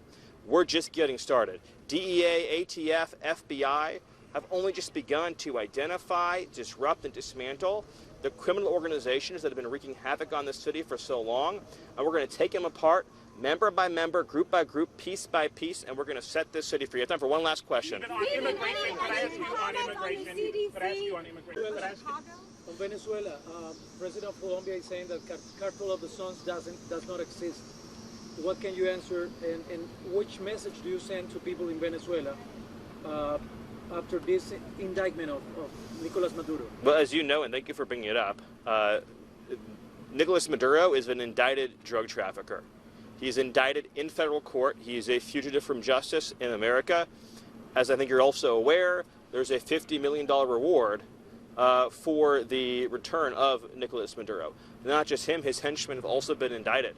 So it is a drug cartel that is running Venezuela. This is a very important point. It's not a government, it is a drug cartel, a narco-trafficking organization that is running Venezuela. And this has been documented in federal court, and indictments have been secured. The people of Venezuela have been suffering and struggling under the reality of a nation that is so rich in resources, so rich in reserves, that is run by Maduro, the head of the cartel that you referenced, the Cartel de los Sols. That is absolutely one of the most ruthless criminal cartels on the planet. And many Americans may not realize that the drugs killing their kids are coming from Maduro, and also the criminal aliens killing their kids are coming from Maduro. So he's sending his drugs, he is sending his killers, his assassins into our communities, and he's working directly with other designated foreign terrorist organizations like the FARC in Colombia and all the Mexican drug cartels. So it's one continuous loop. And for decades and for years, for generations, we used our military to engage in action against terrorists in the Middle East and in Africa, while leaving unharmed the terrorists in our own hemisphere who are responsible for so much more American deaths, so many more American deaths, who have spilled so much blood across the Western Hemisphere, who have bereaved so many parents and families, and who have contributed to such a horrific cycle and just nonstop, relentless surge of violence in our cities. Every major city in America is suffering from cartel violence. Even the U.S.-based gangs are working directly with these cartels. The drugs, the guns, the weapons, the cash, the organization. We've been occupied by cartels for far too long. President Trump is finally allowing and directing the United States military to use its authorities under the Constitution to defend America from the terrorist organizations that have run free for too long in our own hemisphere. Thank you all. Thank you for the question. Last question. On immigration, could I ask you on immigration? And the Democrats' attempt to drive a wedge between President Trump and Secretary Kennedy, their attempt to do that, I guess, makes the hearing. Yeah, the Democrats are continuing to support a completely failed approach to public health that we've seen over generations has resulted in chronic increases in obesity, in diabetes, in heart health, and just in general, the chronic disease burden on America has been extraordinary. It is the #1 driver of public health costs, and it's the #1 driver of early deaths. And of course, in particular, especially tragic has been the early childhood chronic disease burden. You know, so, I say this as a parent of young children, there's so many kids you know who have allergies, who have asthma, who have skin conditions, you know, for example, psoriasis or eczema, who have all kinds of chronic digestive issues, gut issues. There's so many health issues, not to mention, of course, the particularly terrifying illnesses like pediatric cancer. And so President Trump and RFK are working on getting to the systemic causes. What is our environment? What is in our approach to healthcare? What is in our approach to medicine that is either failing to address or is contributing to this chronic disease burden? And we all celebrate RFK, Bobby, for his leadership in this issue, and President Trump has been committed from the beginning to developing a comprehensive approach to reducing chronic illness in America. Time for one last question. Over here. We are really looking at that seriously. Vice President Vance was speaking with Stephen Miller earlier today about targeting NGOs that they were saying foment violence. Right. Is that? Can you speak more to that? And what NGOs specifically are you looking to target, sir? A number of them. Steve, please. Yes, so I believe what you're referring to is there are these nonprofit entities that organize, as the president mentioned, attacks on ICE officers, attacks on Border Patrol agents, organized doxing campaigns, which are a violation of federal law. They break off cement and they bring into riots. They have organized drop points for weapons, organized drop points for gas masks, organized drop points for all the materials necessary to launch a riot. Of course, you saw that during the Black Lives Matter riots as well, too. So there's this whole network of organizations. And I think the key point the president's been making is somebody is paying for all of this. This is not happening for free. And so under the president's direction, the Attorney General is going to find out who is paying for it, and they will now be criminally liable for paying for violence. And you know, a new thing that I've been seeing a lot of lately, but never saw it before, is they're walking in with bricks and rocks and everything. And the FBI or the Border Patrol or ICE or the police are grabbing them and taking them away, and that's great. And then they whip out a hammer, and it's a beautiful hammer, really. It's nice. You know, this is not a hammer somebody happens to have. These are serious hammers, beautiful, brand new hammers, and they start breaking up the concrete sidewalks and the granite curbs in many cases. Granite is hard to cut, you know, it's very hard stone, and they're banging away and handing out pieces of stone. So instead of having it in bags, they're banging the sidewalk, knocking that. You have to see what some of these sidewalks look like when they finish, and especially the curbs, because the granite curbs are very, very expensive. And they're great, and you know, very hard. They are almost indestructible, but not when it gets pounded on for 20 minutes by some pretty strong guy. And then they hand out big chunks of stone so that people can throw them at the police and people can drop them off bridges into car windows. No, we have a long way to go, and we're going to make it all good. We're going to make it really safe. This country is going to be safe. We've got almost 3.5 years. Think of that, 3.5 years. It's a long time. It goes quickly, but at the end of that time, I hope one of the many things we can say is that we made our cities safe again. Thank you very much, everybody. Thank you. Thank you. Guys. Come on, team. Everyone. Thank you. Please say a few words. Thank you, Mr. President. Show the same emotion you do on television. That's hard to do. I think that's going to be hard to do. President Trump's initiative here in Washington, D.C., is important to understand, is the most successful anti-crime initiative in American history. I mean, just think about it for a second. In 30 days, President Trump put together a team that saw the largest ever violent crime reduction in any city in American history, something that people had not been able to do in 40 years. That is a momentous achievement. And now the president is going to take that same model to Memphis, and as he said, more cities after that. The team that the president has put together has no equal today or anywhere in American history. I think what's happening here is that what the president has done is made clear. The power of federal law enforcement that was used for the last 4 years to harass and attack conservatives, to harass and attack Christians, to go after law-abiding families, the power of law enforcement under President Trump is going to be used to get all the criminals, all the violent offenders, all the murderers, all the cartels, and all the domestic terrorists off our streets. So whether you're Antifa, whether you're a domestic terrorist, whether you are a violent gang member, a drug trafficker, a trained Iraqwa killer, or anyone else that's threatening our people, President Trump is saying he's going to use his FBI, his DOD, his ATF, his DEA to wipe you out, to put you in behind bars, to take you off the street, or to apply whatever legal consequences necessary. Mr. President, I'm honored beyond words to be a part of this team under your leadership as you've saved thousands of lives. Thank you very much. Come on over. Let's sign that bill. Hello, Turning Point. Hello, Patriots. Hello to our fearless president, Donald J. Trump.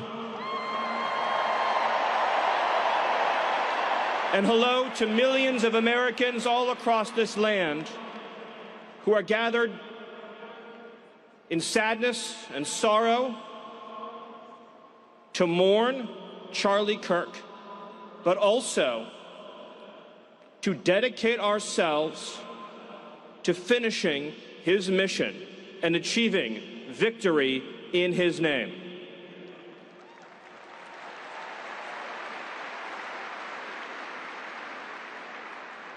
The day that Charlie died, the angels wept, but those tears have been turned into fire in our hearts. And that fire burns with a righteous fury that our enemies cannot comprehend or understand. When I see Erica and her strength and her courage, I am reminded of a famous expression. The storm whispers to the warrior that you cannot withstand my strength. And the warrior whispers back, I am the storm. Erica is the storm. We are the storm. And our enemies cannot comprehend our strength, our determination, our resolve, our passion. Our lineage and our legacy hails back to Athens, to Rome, to Philadelphia, to Monticello. Our ancestors built the cities. They produced the art and architecture. They built the industry. Erica stands on the shoulders of thousands of years of warriors, of women who raised up families, raised up city, raised up industry, raised up civilization, who pulled us out of the caves and the darkness into the light. The light will defeat the dark. We will prevail over the forces of wickedness and evil.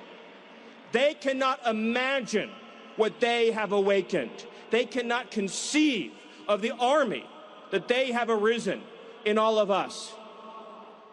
Because we stand for what is good, what is virtuous, what is noble.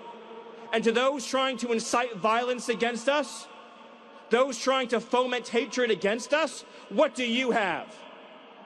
You have nothing. You are nothing. You are wickedness, you are jealousy, you are envy, you are hatred. You are nothing. You can build nothing. You can produce nothing. You can create nothing. We are the ones who build. We are the ones who create. We are the ones who lift up humanity. You thought you could kill Charlie Kirk? You have made him immortal. You have immortalized Charlie Kirk. And now millions will carry on his legacy. And we will devote the rest of our lives to finishing the causes for which Charlie gave his last measure of devotion. You cannot defeat us, you cannot slow us, you cannot stop us, you cannot deter us.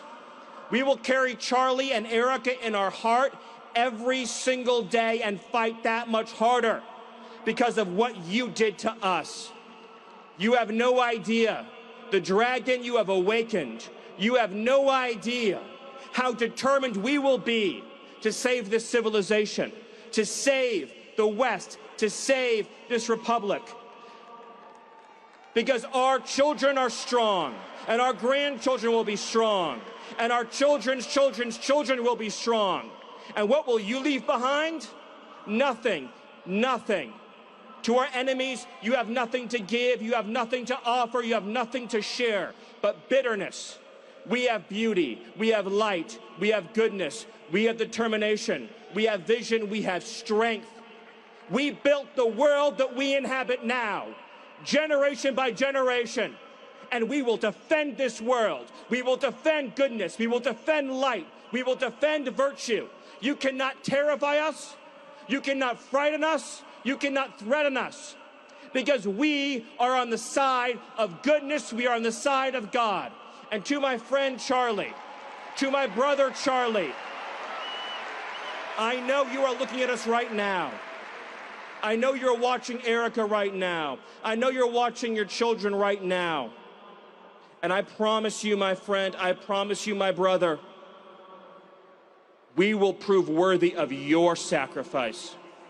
We will prove worthy of your time on earth. We will make you proud. We will finish the job.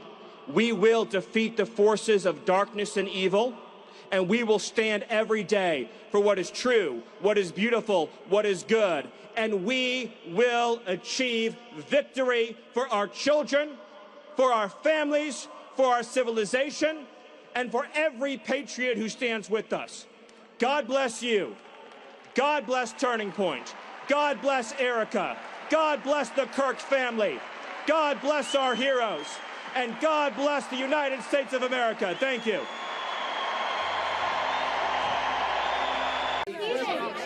Stephen, 3 months from now, when we're having this conversation in December, what do you see the end game being? Because you clearly don't have trust in some certain local and state law enforcement entities. And so where do you see the National Guard, where do you see the military going? You suggested that if the courts rule against you, you will find other ways to use the military. That would lead me to believe that there's a conversation about the Insurrection Act that is taking place. What should Americans expect over the next 3.5 years, understanding that there is a real likelihood that those same local law enforcement and state officials will never, ever cooperate with your efforts? Should people expect the National Guard and the military in their streets over the next 3.5 years? I think that most, so to be clear, you talk about the National Guard in the streets. So right now in Portland, they're talking about having National Guard deployed to secure a federal building in Portland.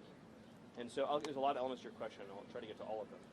But when I hear comments from Democrat officials saying that this violence from the left is being provoked, their word, by the presence of federal officials, think about how broken of a sentence that is, right? In other words, if tomorrow we went to, say, Dothan, Alabama, and there was a federal building there, and we put 100 police officers in front of it, they wouldn't be attacked. Nobody would throw rocks at them. Nobody would try to shoot them.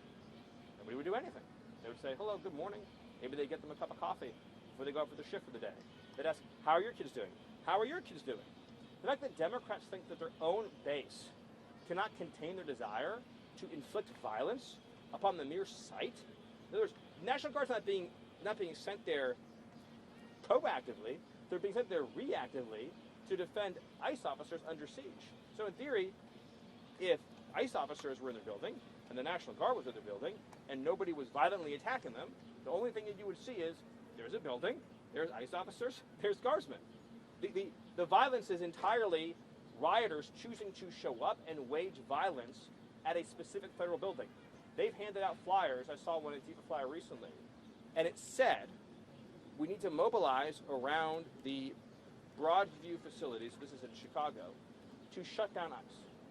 So what does that mean? When they say we're going to mobilize to shut down ICE, what are they saying?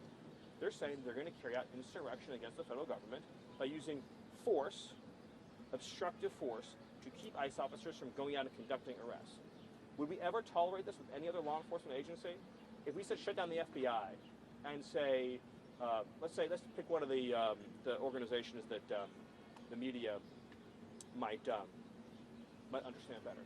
So let's say the Proud Boys said we're going to shut down the FBI, and they went and they formed a human obstructive wall in front of the entry and exit to the Washington field office of the FBI, and they attacked anybody coming and going. How many nights do you think that situation would persist for?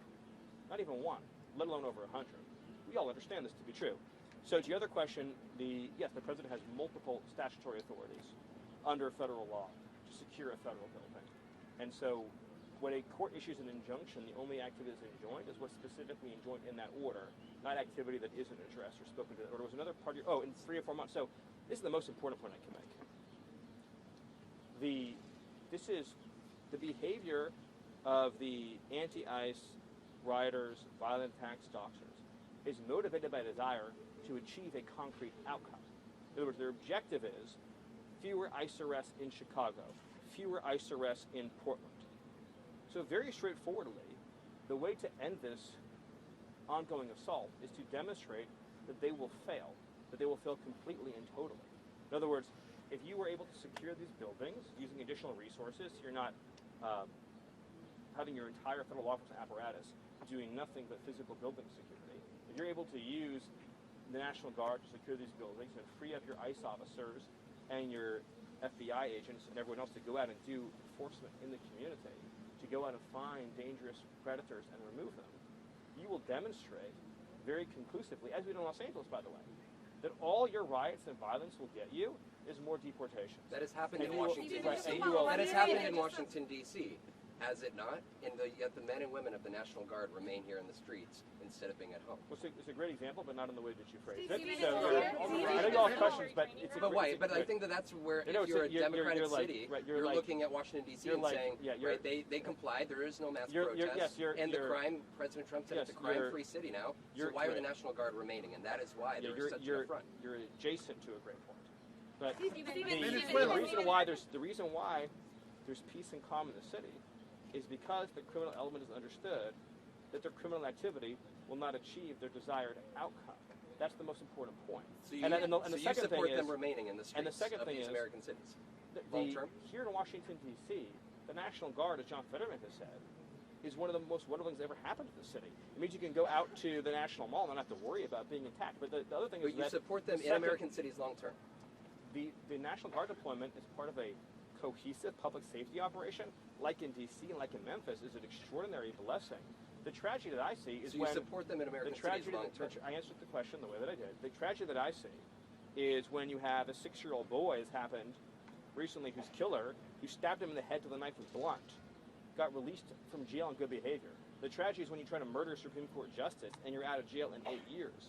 Right? The tragedy is when you have somebody who's been in and out of the criminal justice system for well over a decade with 39 arrests, like in North Carolina, and can just walk up to an innocent Ukrainian refugee and knife her to death in the throat.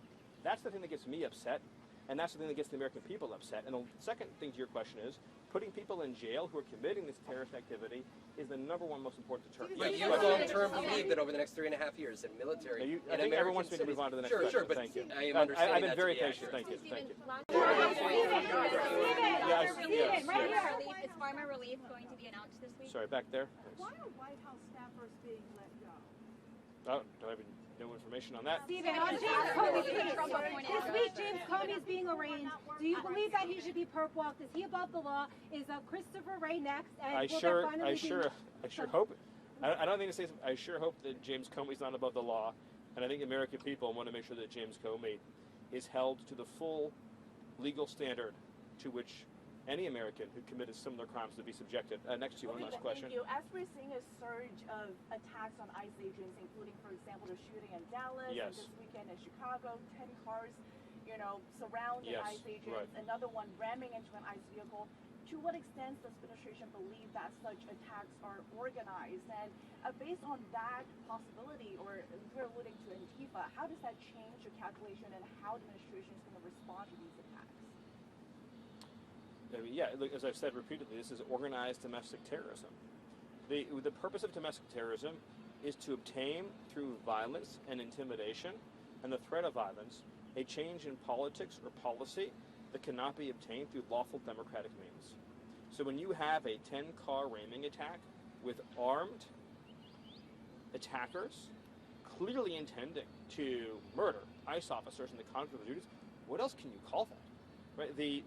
Remember, the central issue that was litigated in 2024 was whether or not to turn back the border invasion. Americans voted to send the illegals home. The invasion that took place was one of the greatest crimes that had ever happened in the history of this country. And now that ICE officers are simply trying to execute on the mandate of the last election and the laws that were passed by Congress, they have been the victims of an unceasing campaign of violence and intimidation and terrorism. As Secretary Noem said, there are now bounties on the heads of ICE officers. They have to shield their families' identities at school and in public. They're being constantly doxxed and threatened with assassination. Again, we're just days from an attempted mass assassination of ICE officers at an ICE facility. And the response to that has been to try to, for example, in Chicago, to try to prevent ICE officers from being able to enter key parts of the city to conduct their responsibilities. This is an all-out campaign of insurrection against the sovereignty of the United States because the Democrat Party and those who are committing violence in this country do not believe in the legitimacy of the sovereign territory of the United States, and they don't want any of these illegal aliens to go home. So they want to cement by force, by violent force, the invasion that took place between 2021 and 2024. Thank you. Is Farmer Relief going to be announced this South Carolina fire? Stephen, have you heard anything from law enforcement? We got a good show today. Mr. Miller, you just said on CNN that you're abiding by the judge's ruling, but there's a number of federal options. What options are you considering for deploying federal resources? Well, if I told you right now, they would just start pre-drafting their next motion for a TRO. So I would just say that the president has a very broad range and set of authorities when it comes to deploying federal assets. And again, as you know, we went through this in California with Newsom. He made a total fool of himself, pretending he had authority to defy lawful presidential command of the National Guard. We won in the very liberal Ninth Circuit, and a portion of the California National Guard has remained federalized to this day. Should James Comey be perp walked? Should James Comey be perp walked? What other cities is the administration considering sending National Guard troops? Right. So, no, but there's different events happening in different cities. So here in Washington, D.C., right, working collaboratively and cooperatively with the mayor, we have a large-scale public safety surge. And as part of that public safety surge, we have obviously all your federal components. I think it's 22 agencies in all. And you have your your city resources, then of course the National Guard. In Memphis, very much been modeled off of D.C., where we have, or is being modeled off of D.C., we have the full interagency, IRS, ATF, DEA, FBI, and HSI. And then you have, in that case, you also have the state resources too, the state troopers, state investigatory agencies, then the National Guard. So that's one model. Then in the case of Portland, you have an acute crisis with threats to life and property at the Portland ICE facility. And so that is a reactive deployment. There is a acute ongoing threat to lives and property. And so National Guard was dispatched to protect ICE officers and their property in the conduct of their duties at a federal building. The president has also said that in the immediate future, in Chicago, there's a need for the same. Obviously, you saw, for example, there was 2 vehicle ramming attacks against ICE officers in Chicago. The president has indicated in the future there might be additional resources brought to Chicago, but the most recent order that he signed relates to the ICE mission. I hope that answers your question. Do you believe that James Comey should be perp walked? Yes, back there, sorry. Jay Jones has not dropped out of the race for Attorney General in Virginia. He's under immense pressure to do so. He hasn't. Does that surprise you? Sadly, it doesn't surprise me. Look, what you saw with the Jay Jones comments, and it's a piece of this whole conversation, was the deeply held inner monologue of a high-ranking Democrat. They're someone who rose to the top of the ranks of the Democrat Party. So if you read the text message exchange, it's clear that he talks this way often and frequently. That is his homicidal ideation and his fantasies about elaborate murder and torture is something that clearly he is comfortable with and is doing frequently. So you have to ask yourself, what kind of system is someone operating in where they speak so freely and commonly about, again, elaborate murder plots against people they work with? What kind of system brings somebody up like that and elevates them to the point of nearly being the Attorney General? That's a system that has absorbed this narrative that we see so often, which is that the Republican Party, and in particular that the Trump movement, again, from the Democrat narrative, is basically, this is a term I've seen, is unpersoned, right? That they dehumanize you to the point of not having a right to live. And so we saw this, of course, with the 4 years of lawfare against President Trump and the desire to incarcerate him for life. Then, of course, that kind of eliminationist conduct and rhetoric then leads and gives rise to more violent behavior like attempted assassinations. And now, of course, because so much of this conduct was never punished over time, now we see so many Americans, not all Americans, of course many foreigners too, who feel very comfortable engaging in direct day-to-day violence against ICE officers. It's a common experience for ICE officers when they're conducting an arrest to be physically assaulted by others while they are carrying out an arrest. So you might be arresting, say, a child pornography illegal alien, and you will get physically assaulted while you're doing it.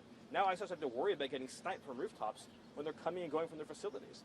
And we've normalized the idea, not I haven't, of course, and you haven't, but others have, that ICE officers should have to work in a federal building every single day where they're attacked going in, they're attacked going out, where every night there has to be street battle against armed insurrectionists every single night, night after night after night. That's normal. You ask why we need the National Guard, why we need troops?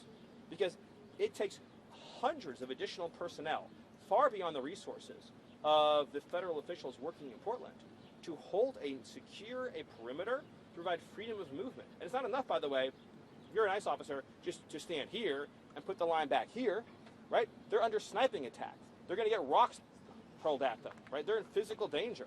So you have to clear a safe perimeter so that ICE officers can carry out their duties without being an imminent threat of physical harm. And the fact that we've normalized these attacks on ICE officers, that is how you end up in a society in which domestic terrorism becomes the norm, and eventually elections don't carry the day because violence beats votes. And that's what we're seeing attempted. And so when we see a muscular response from the federal government, it's because we're not going to let violence beat votes. Next question. Stephen, you said the other day that you want to use legitimate state power to dismantle left-wing terror networks. Which organizations were you talking about, and what kind of state power are you envisioning using? That's a great question. Thank you. And I'm glad for the opportunity to add a couple more details to that. So the struggle that's taking place right now is between the lawful exercise of power by the American people through a duly elected government versus the unlawful exercise of street violence in the form of domestic terrorism. So, again, the clearest example of this is when you have ICE officers who are carrying out the statutes and laws of the United States to arrest and remove illegal aliens, who are being subjected to violent attacks in the conduct of their duties. That's an example of illegitimate violence, illegitimate power in the form of domestic terrorism being used to impede the conduct of their official duties. The answer to that, in a civilized, modern, civilized society, is to use legitimate state power, grand juries, subpoenas, arrest warrants, search warrants, and every other federal power at the disposal of the commander-in-chief to identify and find everybody who is trying to use the real and actual threat of violence to impede the conduct of these federal responsibilities and ensure that they're placed behind bars. I'm not going to give you any advanced information about what these investigations have yielded so far. The Joint Terrorism Task Force has the lead, but they have found that these campaigns, that's not, of course, only against ICE officers. There's also a conversation we're having about the assassination of Charlie Kirk, the 2 attempted assassinations against President Trump, the assassination of the United Healthcare CEO, the attempted assassination of Justice Kavanaugh, which, of course, had an insane sentence of 8 years. So it's the broader spectrum of political violence. But obviously, ICE as an agency has been subjected to a 9-month effort to substitute left-wing violence for the votes of the American people. No federal officer in the conduct of their duties should have to worry about being physically attacked, being physically obstructed, being physically impeded, being doxxed, having a bounty put on them.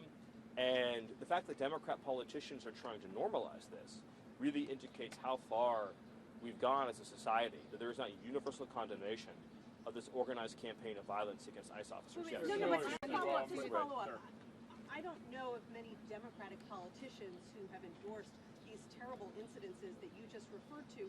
And I also don't know of any evidence that there's some kind of vast underlying organization funding them. Is that what you're indicating is happening here? Yes, in fact, we know that it's true. But obviously... You think Tyler Robinson was being funded by some terrorist organization? No, what I said was, that you asked whether there was some larger criminal conspiracy relating to domestic terrorism in this country. And I said, yes, there absolutely is. Now, of course, Antifa has been designated as a domestic terrorist organization. This is only one example of many in which we have, it's typically a continuum of violence. It involves both organized doxing, it involves violent threats and intimidation, it involves explicit calls to commit violence against a targeted person, and then that tends to escalate into physically violent and obstructive acts. And so it's this continuum that we see over and over again, where they're trying to use illegal violence and intimidation to disturb the operations of the federal government and federal personnel. And we see this playing out over and over and over again. They? Antifa isn't actually an organization, right? Yes. Merrick Garland signing off on Arctic Frost, Operation Arctic Frost. Merrick Garland personally signed off on it. Yes, well, we've known, and now this, of course, just confirms just the extent and magnitude of corruption, weaponization, and criminality that occurred in the previous Justice Department and It is our hope, wish, and desire that there will be obviously total transparency and accountability for all wrongdoing. Any other questions? Stephen, Doug Ford in Canada said he's going to put pause on those ads that angered the president. Does the White House have a reaction to the Canadians putting pause? I want to give a chance for the White House and the president to be able to respond before I make news on that right now. So we will circle back with you on that. Is the president still angry at Canada? The president has been very clear about his extreme displeasure with what took place, and I will leave it to the president to provide an update on that. Can I ask about the USS Trump is considering plans to target cocaine facility and drug trafficking routes inside Venezuela? Can you speak to that? And given that Venezuela is not a cocaine-producing country, can you explain what the plans are there? Well, so obviously I would not now or ever get into any detailed discussion to address any of the things mentioned in your question in any way, but I do want to address the broader issue of narcotics and the war on cartels and foreign terrorist organizations. So Venezuela, of course, is a central hub for narcotics trafficking across the Western Hemisphere. Also weapons trafficking, also human trafficking as well too.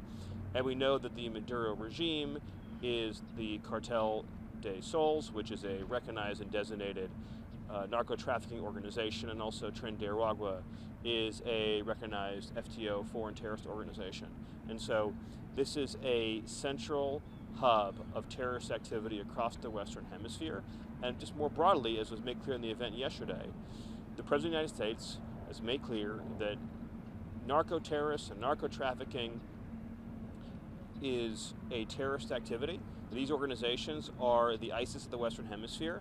They control territory, they field armies, they exert enormous political control over nations and regions and governments and judicial systems through extortion, kidnapping, blackmail, murder, rape. And so we kind of have a situation in the Western Hemisphere where we have large, fully militarized terrorist organizations that, again, control commerce, control travel, control political systems, control the movement of weapons, people, goods, slaves, into the form of human trafficking and sex trafficking, and of course narcotics that are responsible for hundreds of thousands of American dead. Yes. Status of layoffs, should we expect to see more federal employees be fired from their jobs? Well, the longer the Democrats keep the government shut down, by definition, the more people that are at risk of losing employment and, of course, income as well, too, which is very tragic.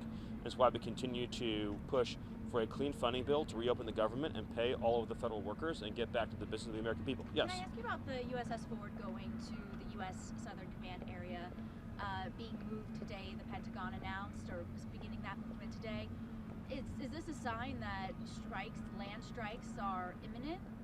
Well, again, and I appreciate the earnestness of the question, but obviously I'm not going to answer any questions like that. I would just reiterate my previous answer, which is that these designated FTOs are the ISIS of the Western Hemisphere, and as the President made clear yesterday, they will be dealt with just as we dealt with ISIS. Any other questions? What are you expecting to see on the Asian trip? On the Asian trip, are you expecting to see a trade deal with China? Well, the President looks forward greatly to his meeting with President Xi, and I believe he'll probably have a lot more to say about that to you and others in the press, so again, I don't want to get ahead of him. But he's looking forward to the meeting immensely, as well as, of course, our meetings in many other countries of the region, both to promote peace, security, prosperity, and of course to celebrate the extraordinary trade deal with Japan, which will unlock one of the largest waves of foreign investment in America, in American history. One last question. Would you consider would the administration consider putting U.S. troops on the ground in any capacity inside Venezuela? Well, I would refer to what Secretary Higgs said yesterday in terms of how the Department of War is viewing the issue of the strategies that are being used to fight these terrorists in the Western Hemisphere.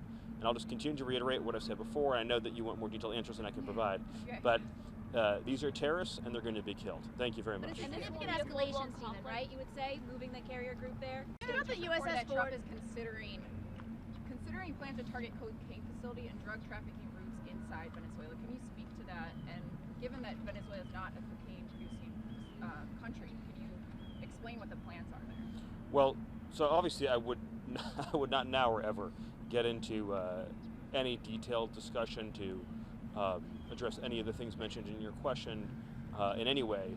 But I do want to address the broader issue of narcotics and the war on cartels and foreign terrorist organizations. So Venezuela, of course, is a central hub for narcotics trafficking across the Western Hemisphere. Also weapons trafficking, also human trafficking as well too. And we know that the Maduro regime is the Cartel de Sols, which is a recognized and designated narco-trafficking organization, and also Tren de Aragua is a recognized FTO, foreign terrorist organization. And so this is a central hub of terrorist activity across the Western Hemisphere. And just more broadly, as was made clear in the event yesterday, the President of the United States has made clear that narco-terrorists and narco-trafficking is a terrorist activity. These organizations are the ISIS of the Western Hemisphere. They control territory, they field armies, they exert enormous political control over nations and regions and governments and judicial systems through extortion, kidnapping, blackmail, murder, rape. And so we kind of have a situation in the Western Hemisphere where we have large, fully militarized terrorist organizations that, again, control commerce, control travel, control political systems, control the movement of weapons, people, goods, slaves, into the form of human trafficking and sex trafficking, and of course narcotics that are responsible for hundreds of thousands of American dead.